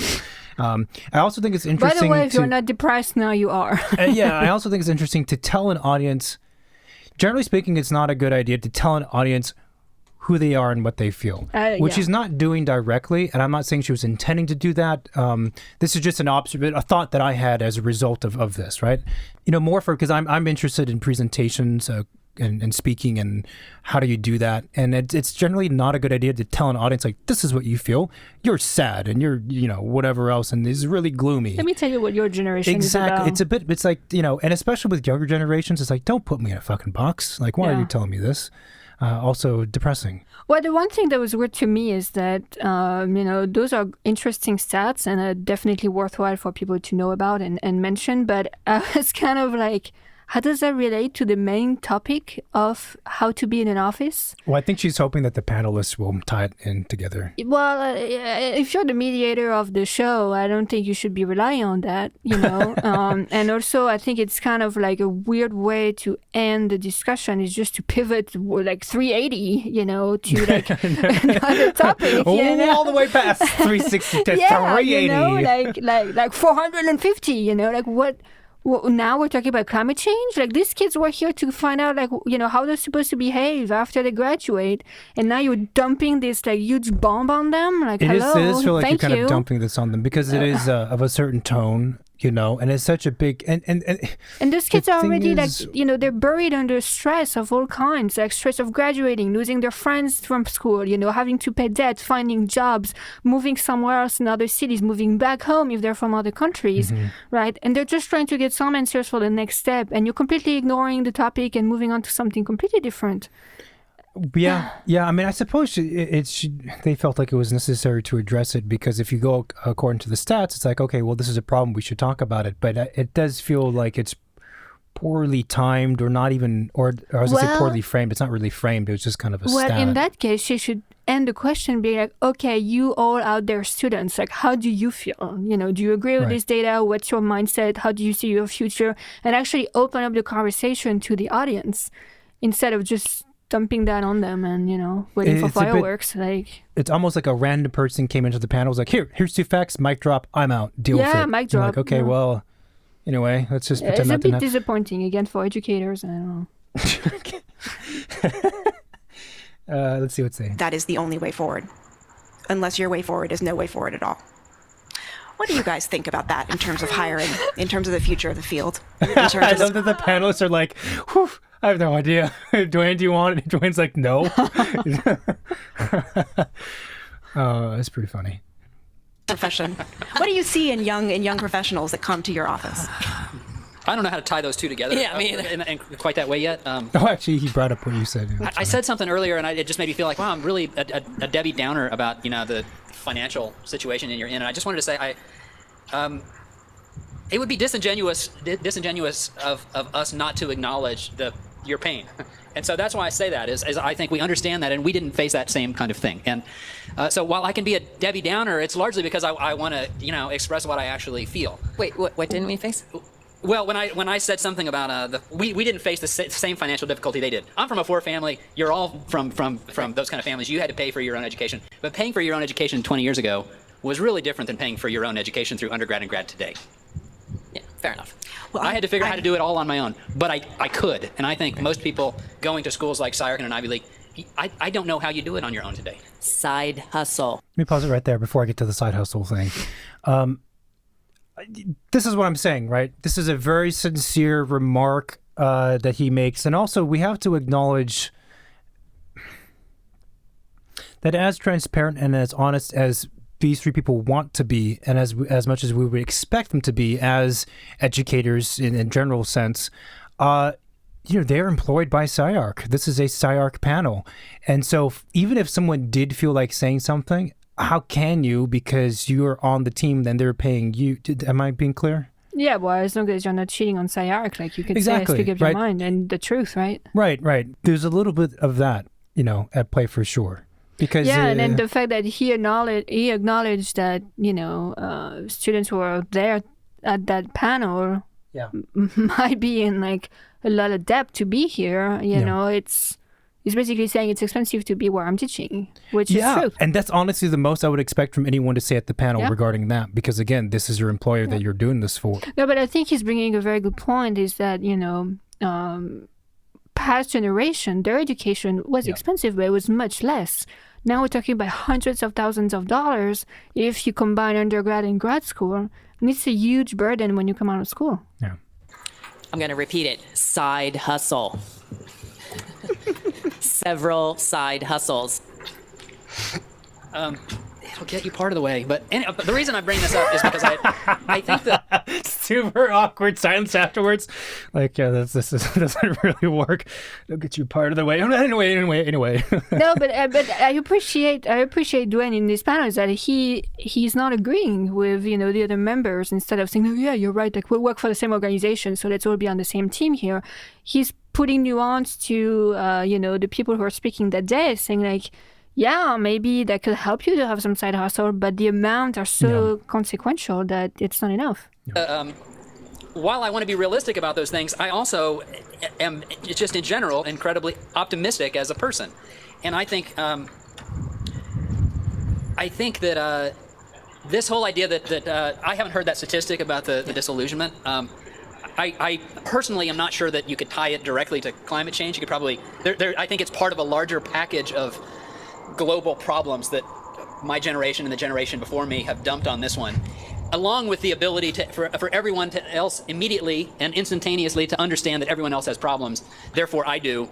I'm saturated with the problems of the world.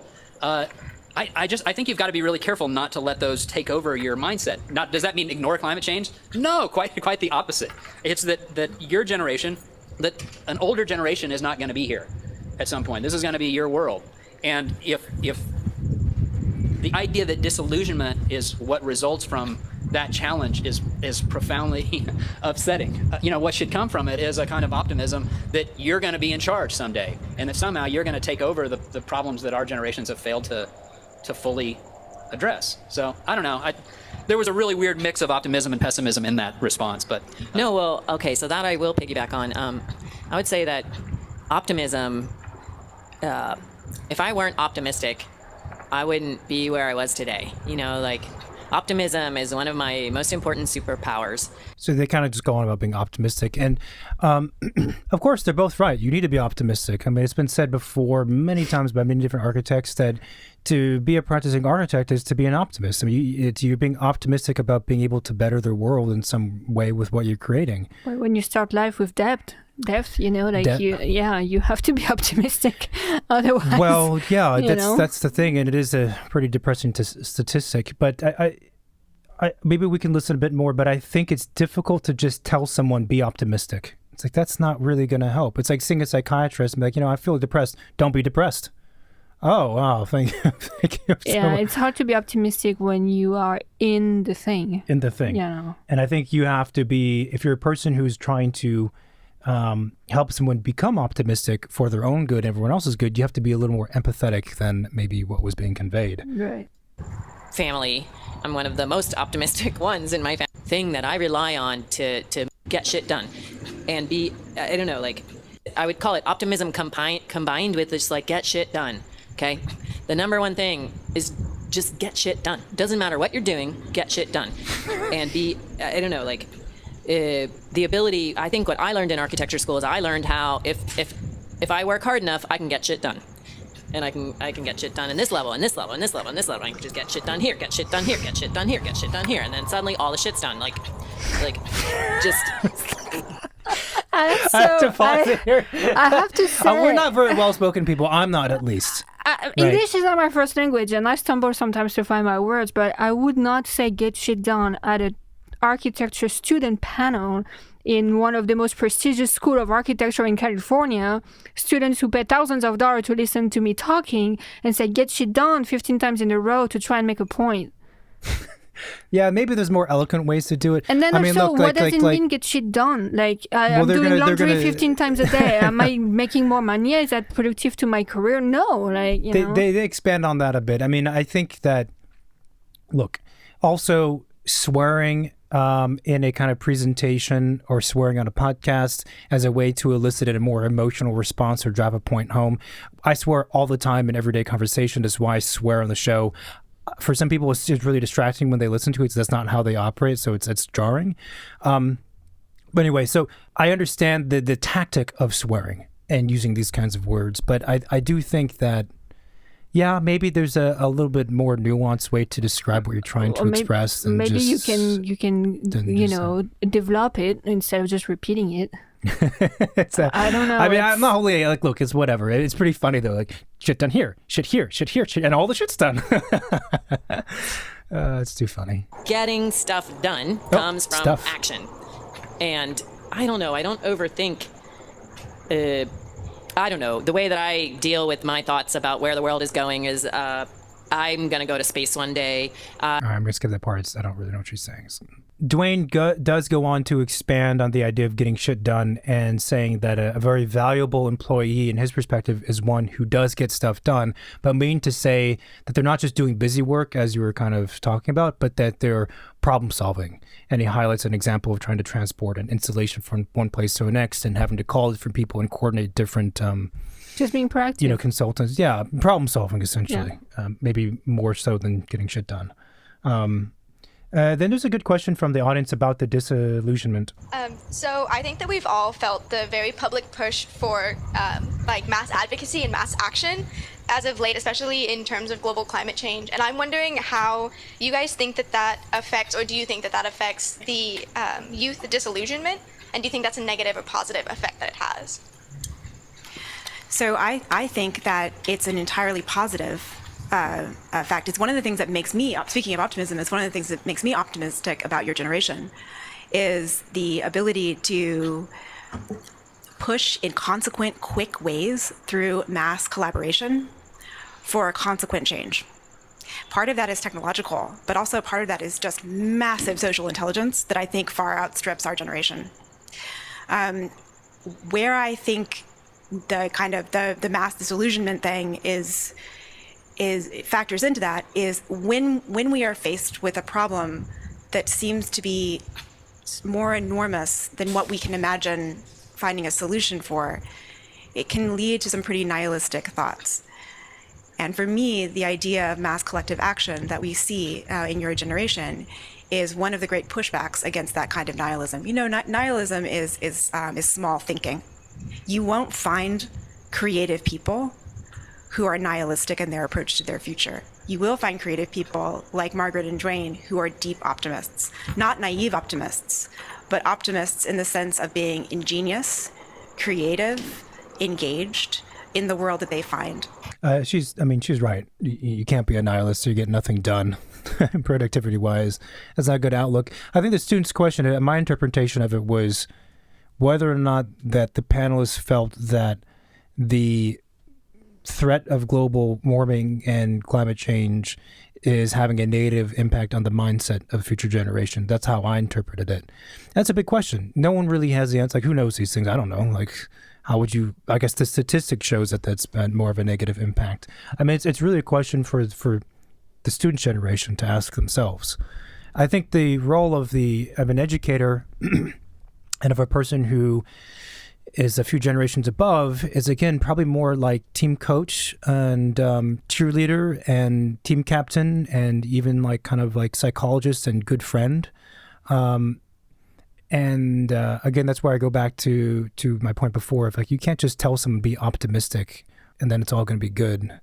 Yeah, like I can't identify with disillusionment. I can't even identify with that. And I don't see it to be, I don't know, I don't see it generational. My daughter is your age, okay? My daughter's exactly your age.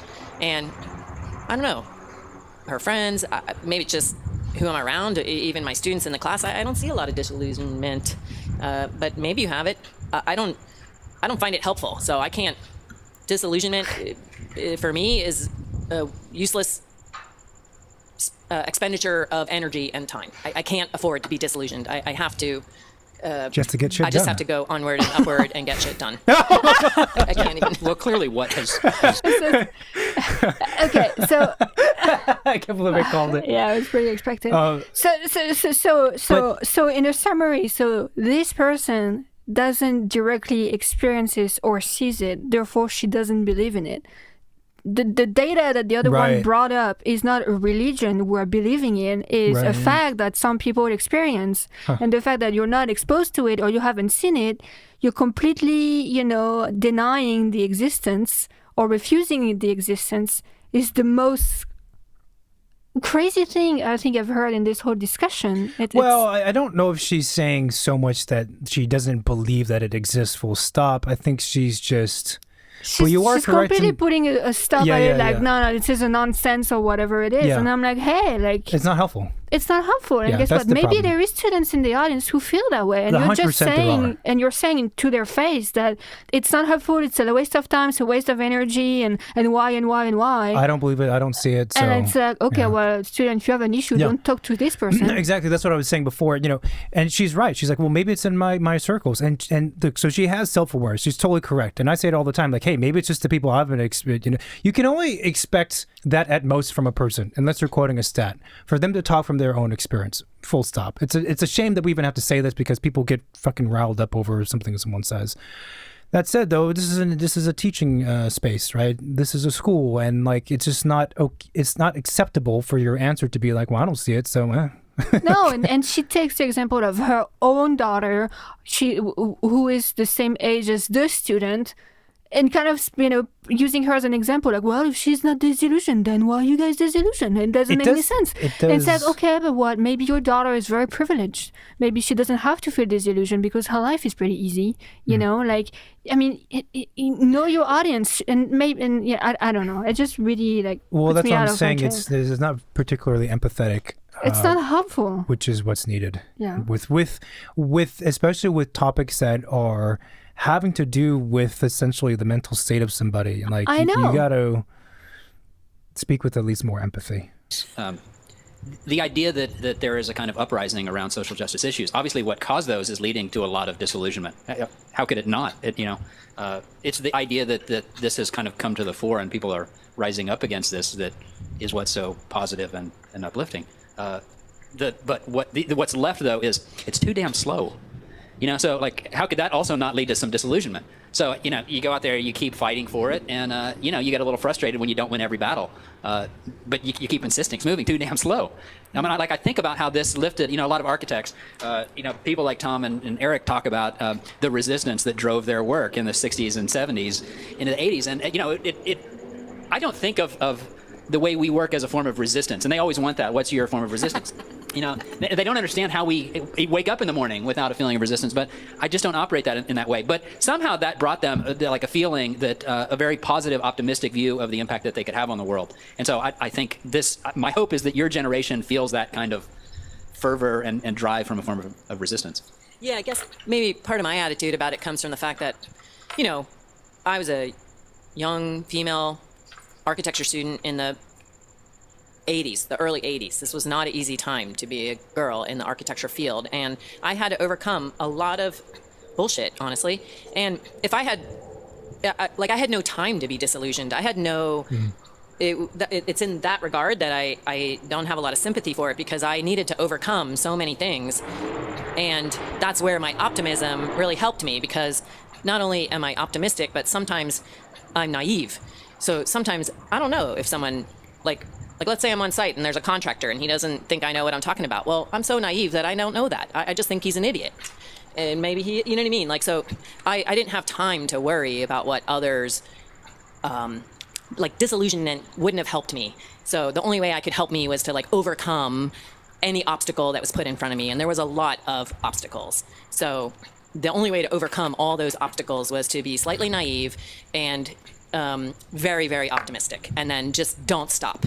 Just like never give up.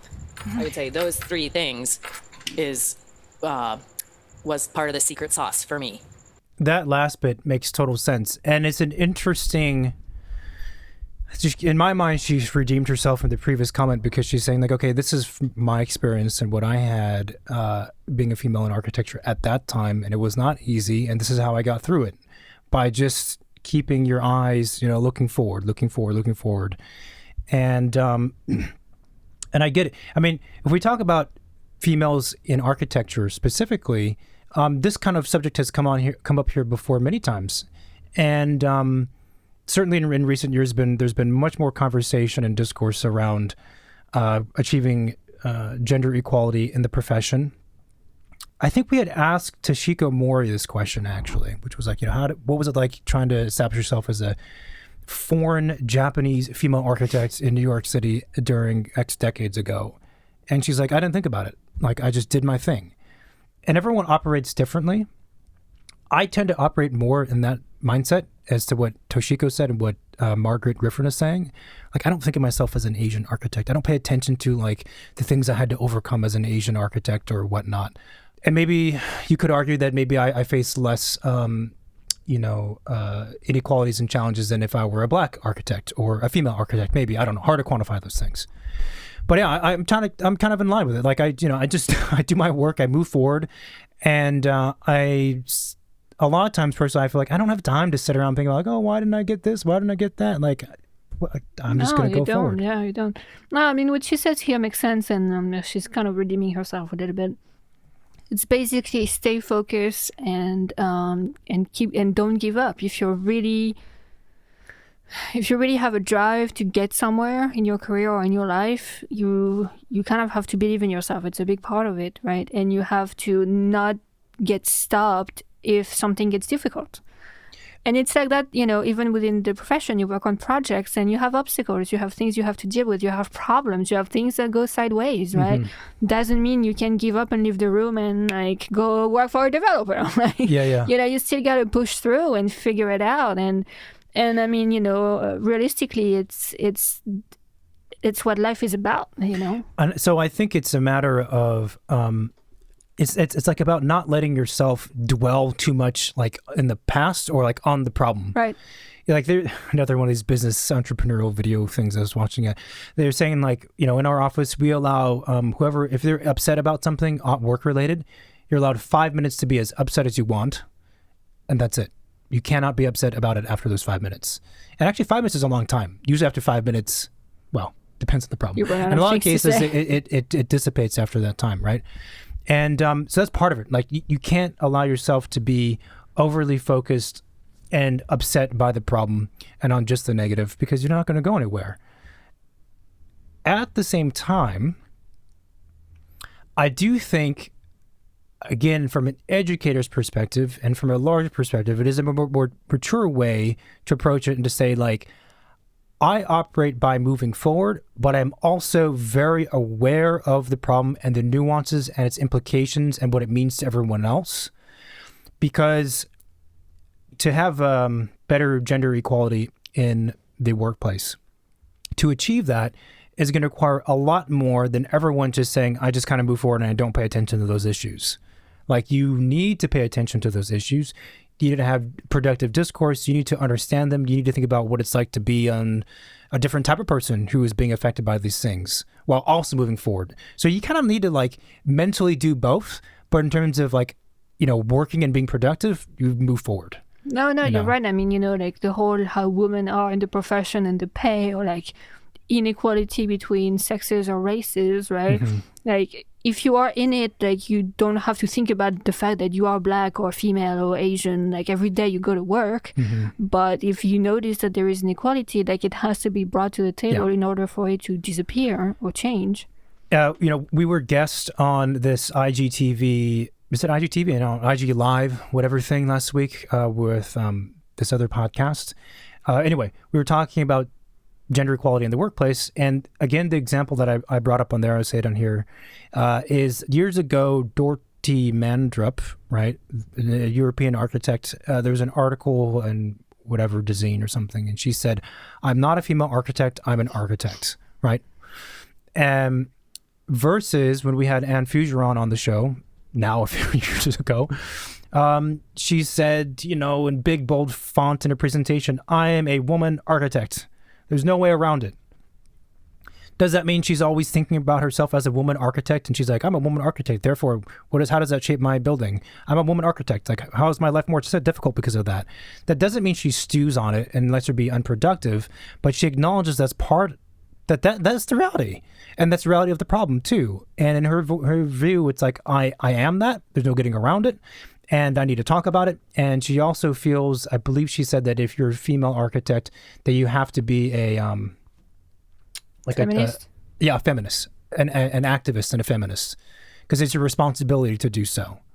And again, though, that doesn't mean that you let that dictate 95% of your daily life. It doesn't mean that you have, it's right. Like that's my interpretation of it. No, and I completely agree. Completely agree. So there's just two more questions, and of course, as these things happen, the last question which will be played after this one, is the one that's a killer.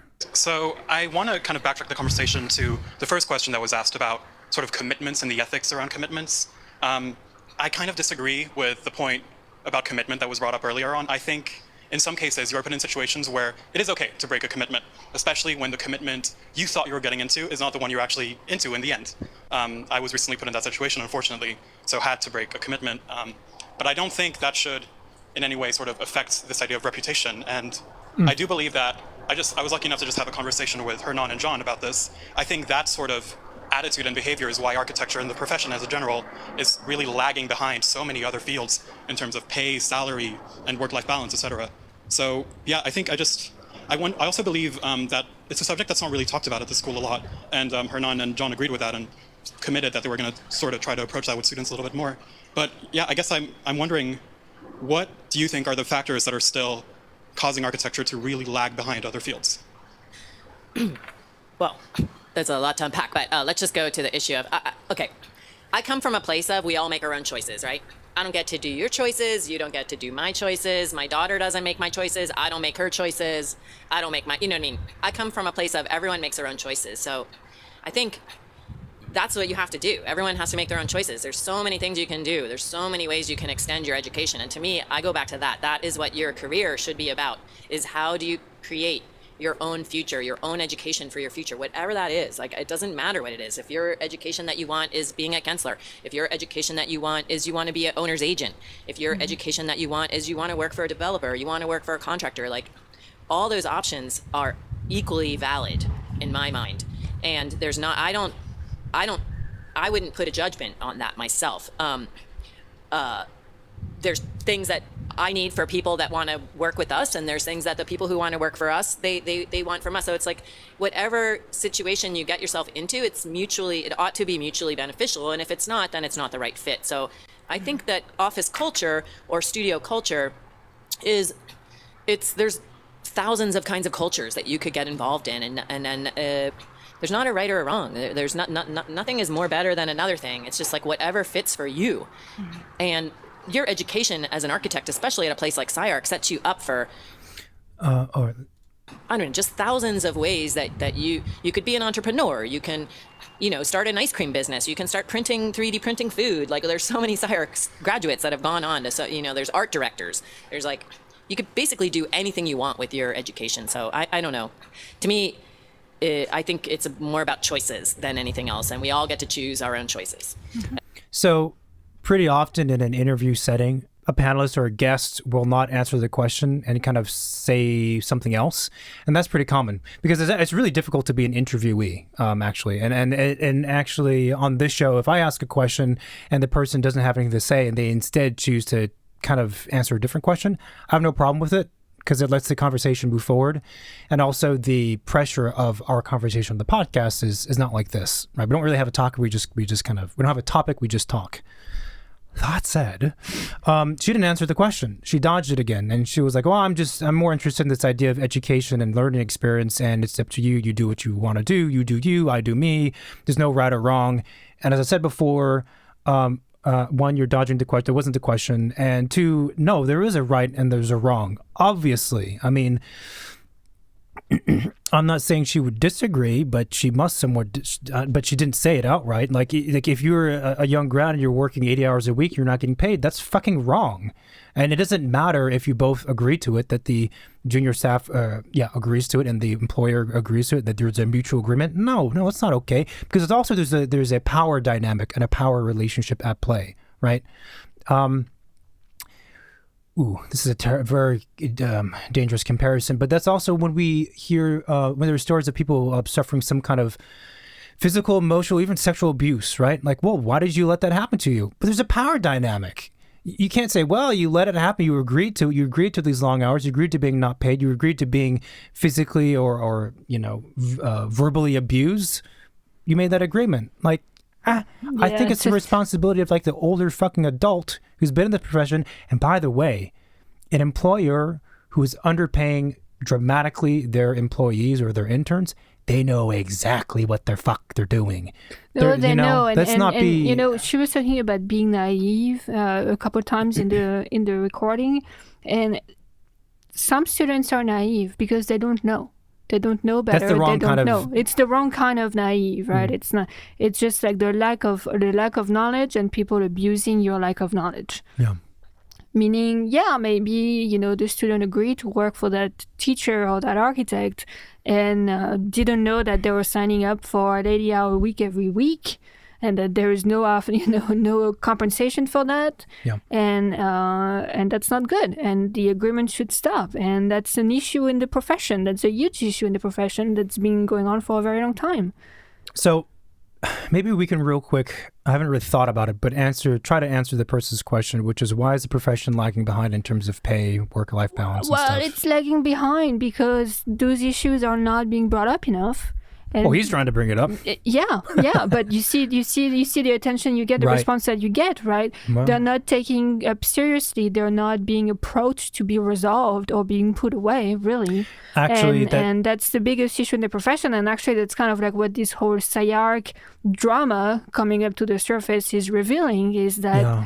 those are big issues that have been ignored for too long, and finally, like, they're coming up to the surface to the whole world, And I'm not saying that Margaret Griffin intentionally tried to dodge the question. I think it's more of a situation for her that she has a certain kind of thinking in her mind from her experiences, which is totally understandable. And she's just saying, like, this is what I can think of now based on my experiences, which is totally human, but also highlights the fact that she's very, very detached from what all of us from my age and younger are going through. And it's kind of shocking to me that you'd be that detached. Yeah.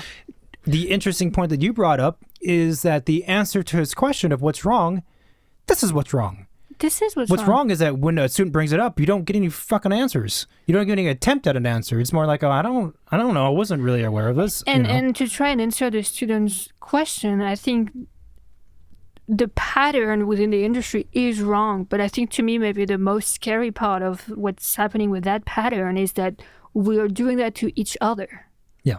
It's not like another industry coming at the architects and doing that to the architects. It's the architects doing that to architects, right? Architects who've been in situation of being a student, being a young graduate, not making enough money, and just repeating the cycle.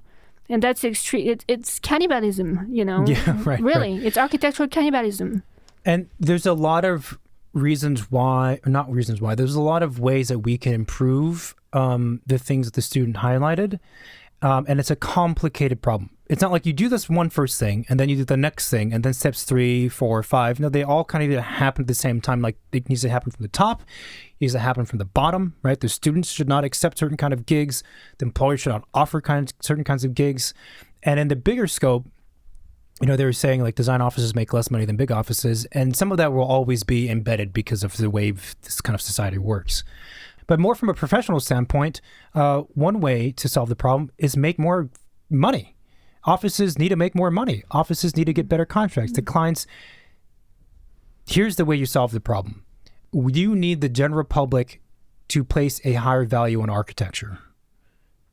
That's what needs to happen. And then value translates directly at the same time to more money.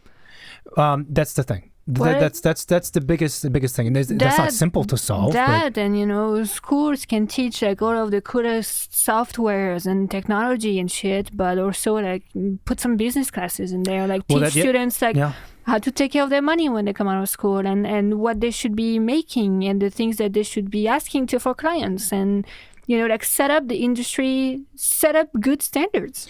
And looking after yourself monetarily and doing side hustles, good for you, doesn't solve the professional problems. So it's not sustainable. Like, obviously, it's not sustainable. It's crazy. It's the same thing. You're doing that on top of your 60-hour week? Like, hello? Well, yeah, that's also not sustainable from that perspective, but it also doesn't make sense in terms of, like, business. I mean, it is literally direct. It's like analogous, and also the same exact thing is, I have a business that's not it's not profitable, so I do all the other stuff to pay off the business. Well, that's not a very good business, is it? Okay, I'm going to have the same mentality for an entire profession. Well, I count the years before that profession dwindles away. You're counting on side hustles that no one really learns about, to like somehow pay for whatever thing. Like, what are we talking about here? You're talking about business classes and whatnot. And I was saying basically other people need to understand the value of architecture, right?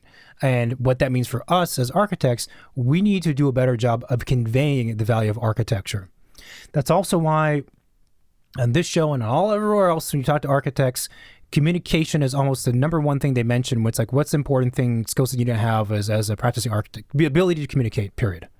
Because if you can't communicate, you think no one's going to fucking listen, no one's going to pay you, don't do any work. Yeah, and no one's like, going to care. People could say like, well, you're learning on how to present project in school.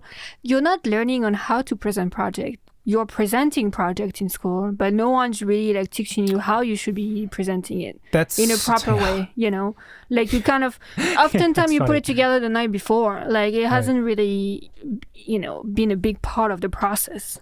It's funny you bring that up because in all the classes I took did a lot of school. I don't think in any of my architecture courses I ever had a more structured, even one class about like how to give a presentation. Yeah. And maybe it's common in all the other schools. I don't know. I kind of don't think so. Like no one ever. No, it was always like, one-on-one. Do your thing on time and like put a big text and whatnot. But like there was never like, it's like have a seriously structured chat about how you do this. Anyway, so to answer his question, value needs to be conveyed. That's the thing. Value needs to be conveyed. Pattern needs to be broken and spoke about when something is wrong. And don't take jobs that don't pay. Like fight. Like it's I think our generations and the new generations of architects kind of have to have their fights with those things. Like we each have to participate in those issues, however way they present to us. Just to make sure that it changes. Yep. And that's all you get. You don't get to choose other people's choices. I think we could mostly agree that the idea of commitment in general to anything you do, whether you're an athlete or a rock star or whatever, the general idea of committing to a thing is often what makes you great at it and makes you get better at it. But is commitment unconditional? No. You can find yourself in situations where, it doesn't make sense. What makes the profession lag behind? There are a lot of things. I think more than anything, I said I was anti-AIA earlier, kind of half jokingly. I think it's largely that it as a profession has tried to dig itself into territories that have lacked its value as a creative effort that contributes something. And I think we ought to be fighting to regain that value. And when we do that, we ought to insist on being paid for that value. No. At the end of the day, often a lot of value is found in what you get paid. It's not meant to be that way, but unfortunately we live in a world where money defines a lot of things. And so we got to fight for that. It'll give us cultural value back, unfortunately, but so we got to fight for it. We got value. We got to fight for it. Okay, Joey just said what we said. We should have just kept playing it. I don't know. Yeah, no. But yeah, okay, there we go. At least thank one of goodness the there's three an people answer to that student. Yeah. And of course, the clip that has been played online many times. I have one last question. So Margaret, you said that, people can make their own choices. But what do you think about how the system is set up in the way that a lot of architecture students, when they graduate, they work for like an unlivable wage, and then they still have to do side hustle, but it still doesn't pay the bill. And at the same time, the majority of the students in SCI-Arc are international students, and they cannot work outside of school. And they make like under $500 a month. So there's no way that we can, afford SCI-Arc, just do side hustle. So what do you think about the whole system being set up in the way that we felt like we're not getting the most out of it, and feel like we've been tricked into, working in this field and have so much expectation and fulfillment, but those expectations are not met in the industry? I don't think it's a system. I don't think it's a... there's plenty of places where you can go and, again, make I don't know, there's Orange County, there's Irvine, there's lots of places you can go in a bigger firm. You can make plenty of money. I would just say that all of us sitting at this table made choices as well, right? So you just have to do you, okay? Whatever that means. If doing you means you don't want to be an architect, you don't do it. If doing you means you want to be an architect, then you work with wherever you can get yourself into. I don't think that I can't speak to what you're talking about because my office doesn't work that way. So I don't exactly know what you're talking about, but I just think that I there's probably plenty of things I could be doing that I could make a lot more money at. But I personally have developed the side hustle so that I can do what I like and then have choices about what I like. So I don't have to take on projects that I don't want to work on. I purposely made my own firm so that I could do what I like. Like, I positioned myself so I could have my own firm. I just think everyone has to carve out whatever it is that you want to do, but I don't agree that there's not opportunities out there. I don't think that's true. And it's not, getting a job is never easy. I'm going to pause it there because it's just kind of going on. This was the worst part of the panel, frankly. First of all, kudos to the student for asking a tough question and honestly being brave enough in a school where you're all living in one box. Talk about reputation right there. I know, I wouldn't have asked that question, honestly. Not because it's a bad idea, but because I have to think about it, but honestly, I'd be too afraid to. Well, she's graduating at the end of the year. Doesn't give a shit anymore. Okay. Right? And she's also working from home. Yeah. So. I don't know if that's the case.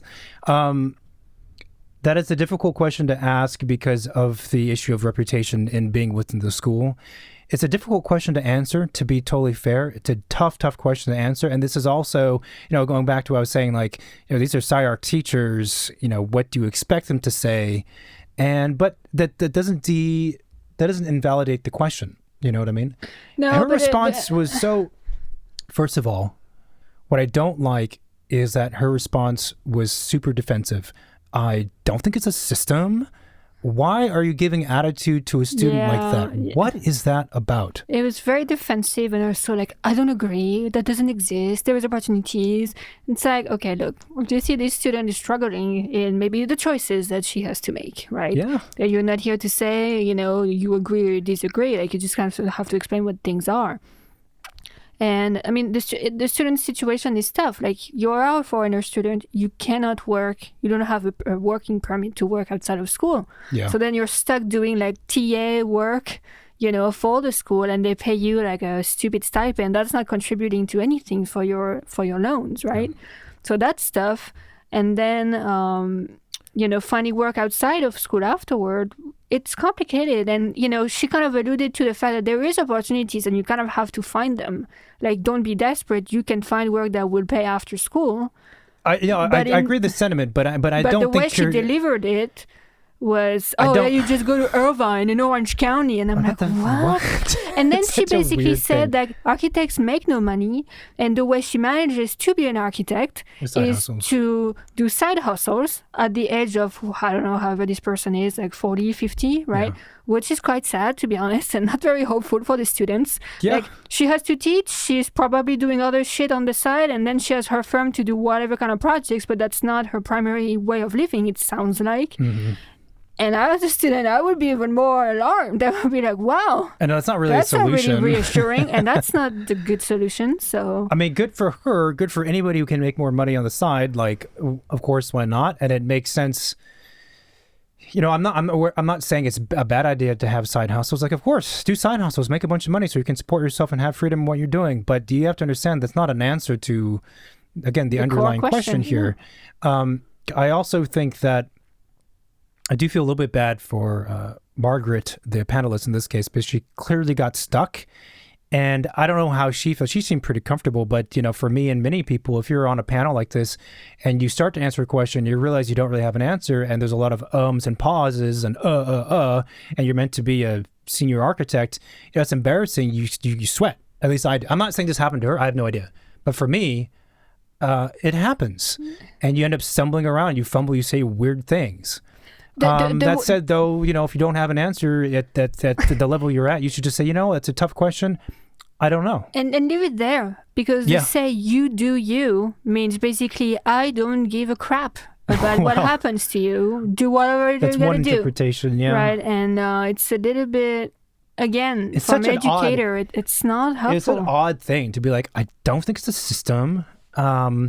There's plenty of opportunities in like Orange County, Irvine. And then she completely denies the existence of the issue. She's like, well, in my firm, it doesn't work that way. But that's It's crazy like, because... Okay, but why is your firm a representation of a whole country of architects and architectural offices? Like, No, she's got to know it's not the case. I'm like, also, you're lying. Like, everybody knows those issues in the profession. Yeah. Like, unless you've been working in a hole, in the dirt, like, hello, everybody's aware of those things. Yeah, either you're aware of it and you've chosen to ignore it, or you're unaware of it, which might be even worse because it's like, why are you how are you not aware of it? And how do you run an office?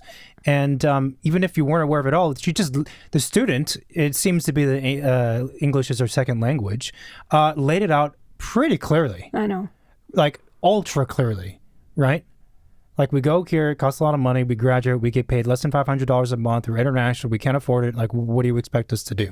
I know, and my issue is the denial from the educator and the fact that kind of attitude is basically being complacent with those types of issues, and that's right. That's not okay. That's not okay. On the other side, like, the student is saying all those things, and before, I think they mentioned, like, you make your own choices, right? So, you chose to go to school. You chose to go to a school that's outside of the country. You chose to go to a school that's expensive. Mm-hmm. And in a way, you kind of, nobody forced you to go there and do this and that. And as an adult, that's kind of the mentality, right? You kind of have to take responsibility for your actions and choices that you make in life. I agree with that. The issue, though, is that assuming she's an undergraduate student and assuming she went straight from high school to this school, technically maybe you're 18, which in the States you're considered an adult at that point. But, and she mentioned that. She's like, I feel like I was trapped. I've been doomed. Tricked into this, without knowing. And that's not necessarily SCI-Arc's, it's not, I wouldn't place most of the blame on SCI-Arc for not letting people know before they come in that, hey, you're going to be in debt by this amount and whatever. I also would say that even though we're all responsible for our own decisions, and I don't know if Margaret was saying, like, you're responsible for your decisions, you've made a decision to be here, so deal with it. I don't know if she was saying that directly, but assuming that's one idea. I would disagree with it because it's too young. You can't expect someone who's 17, 18 to understand the implications of it. That's why we did the recording not long ago, I forget, and we talked about, like, how much debt there is. Like, I want to impress upon people who don't have a lot of money what it means as best as I can. And despite that, I still I recommend going to school. And that's a choice that's extremely unfair. It is. When you're 18, to decide to go to which school and do which degree, because really the way it should be looked at is like, all right, how much money you need to borrow? How long is it going to take you to pay off? How much you're going to make coming out of school? Mm-hmm. What are all of the expenses you're going to need when you're in school? Because it's not just tuition, right? How is that going to pan out for the rest of your life? And no one really does that. And, who's advising you in making those choices? Your parents? And your parents want you to have a future and be somewhat successful and have degrees, right? It's difficult, too, because I see, now we're getting maybe a bit off topic, but I see with parents who don't have a lot of money, it sounds like these three panelists didn't come from a lot of money. They don't necessarily know what it means to be in that much debt because they didn't experience it, obviously. And maybe financially, they're not as financially savvy. And then on the flip side, you have parents who are, like, let's say, accountants, and they understand this very, very well. Well, then it's like, absolutely not. You are not going to school for architecture and be in debt for $100,000.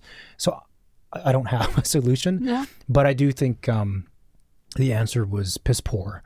And also the philosophy that everyone has a choice, and it's your choice to do this or that. As a general kind of like, Instagrammable quote is cool, but it's not a choice. It's not really it's not a fair choice to say you graduate from the school, you're in debt, and you have a choice to figure it out. No, that's not a choice. If the choice is be in this profession, make no money, and be in debt forever for like 15 years, or go do something else, it's not a fucking choice. What kind of choice is that? Come on. And it's not these three people's faults that we're at this situation. They didn't create the system, right? And it is a system. But to say that it's some kind of choice, you have choices, you don't have fair choices. And then honestly, for me, speaking again from my personal experience, it can, talk about disillusionment and even anger. You can be fucking angry for many years because of this stuff. I tell you that. If you're anything like me, you can be angry. You'll be angry for many years because it's like, what the fuck did I sign up for here? Yeah, no, it's like. And no one seems to be helping me. The generation's talking about it. Old generations doesn't seem to be doing a whole lot. The AIA doesn't seem to be doing a whole lot about it. Like, all right, so thanks, global warming. We solved that too for you. We have to solve our own problem that you're underpaying us. Thanks a lot, assholes. You know what I mean? Be optimistic. Fuck off. Yeah. And then, the millennials. Okay, well, you know what? Leave us alone. I mean, I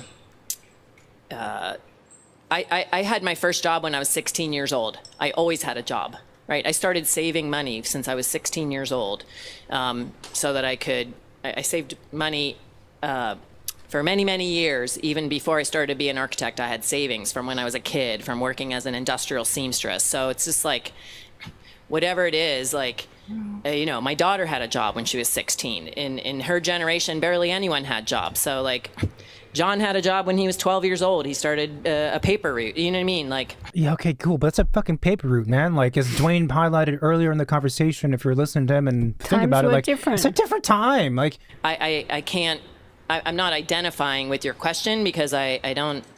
I think there's plenty of ways for your education to have value, whether that's in the field or not in the field. But even in the field, I don't think it's infeasible for you to have value from your education. But if you feel that way, then maybe you're in the wrong field. I don't know. I don't know how else to answer it. But I think that's true. Many of us, figured out how to work in a corporate office for a little while and then take that short-term gig for a little while because we wanted that experience. And should you work that whatever it is $500 a month job after school long term? No. But can you find value in a short-term job for a little while? Yeah, possibly. I hope so. But long-term, no. Yeah, maybe even never. Maybe even never. Maybe you never work for, you know what I mean? Again, no one is saying that you should do that. Like, it's all about choices, right? It's all about what you set yourself up to do. Like, no one is saying that you should do that. But that there was whole no one is saying you should be an architect. The agenda being presented from mainly Marika was that you should do that. I don't know, man. It's all over the place, and they're doing their best and whatnot. But like, again, I think we covered it. It's not. She's right. It's not unfeasible, but it's totally unfair and it's ridiculous.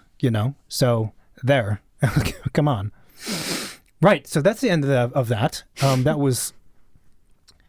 I feel like we should have started with that, so we could have ended on a more like upward trajectory. I'm actually surprised they didn't take this video down yet. They didn't. Because I feel like it's probably a pretty bad publicity for the school. Well, it would be even worse if they took it down. I mean, once it's out, it's out. I don't know if they do this for all of their videos, but they disabled like the comment section for this. Maybe they do it for all their videos. I don't know. But it's kind of like, if you want to be totally open and whatever, I don't know why you would disable the comment section. I mean, I get why you would because people are wackos, but I think with this particular one, I would probably not disable the comment section. Basecamp, planetary energy. Let's see if there's a comment section here. Nope. They disabled the comment. I don't know why they disable comments. It's unfortunate. They probably didn't get some very nice ones. Well, they seem to do that for all of their base camps, but it seems like you would want, I don't know, whatever. Anyway, so as a result of this, there's all this like backlash and whatever. The chair, Tom Wiscombe, and Marika Trotter, who is the mediator panelist woman, who again is the teacher at SCI-Arc, and also an associate at Tom Wiscon's office were both placed on temporary leave. I don't think that means... Oh, they're going to be replaced. They are? I think that's what the EDE articles were saying. Oh, shit. They're going to be replaced. Well, again, they were put on leave not because of the panel, but because of other issues. So... Darn it! I thought that was going to be a better way to positive to end. I mean, this is it's not great. We have a guest next week that's super exciting. Oh, really? Yep. A local architect who has a very interesting things to say about how he runs his practice, and it was a joy to speak with. So that's something to look forward to. Oh, I'll have to find out who that is. Boom, outro. Thanks for listening. If you like what we're doing, support the show, leave a review. Reach out to us if you have some comments about this whole SCI-Arc thing or these issues within the profession in general. Reach out to us. Let's have a chat. If you have any response to the questions that some of the students brought up, and you want to share them with us, we'd be interested. Mm-hmm. Yeah. Yep. All of our episodes are on the website, secondstudiopod.com. They are, most of them on YouTube, the interviews, and all of them on Spotify. You can subscribe to both platforms. We're also on most of the social media, Facebook, Twitter, Instagram. We have the hotline, 213-222-6950. You can reach us in all of those places. And that's it. More to come. More good things to come. Thanks for listening, and we'll talk to you again soon. Bye. Bye-bye.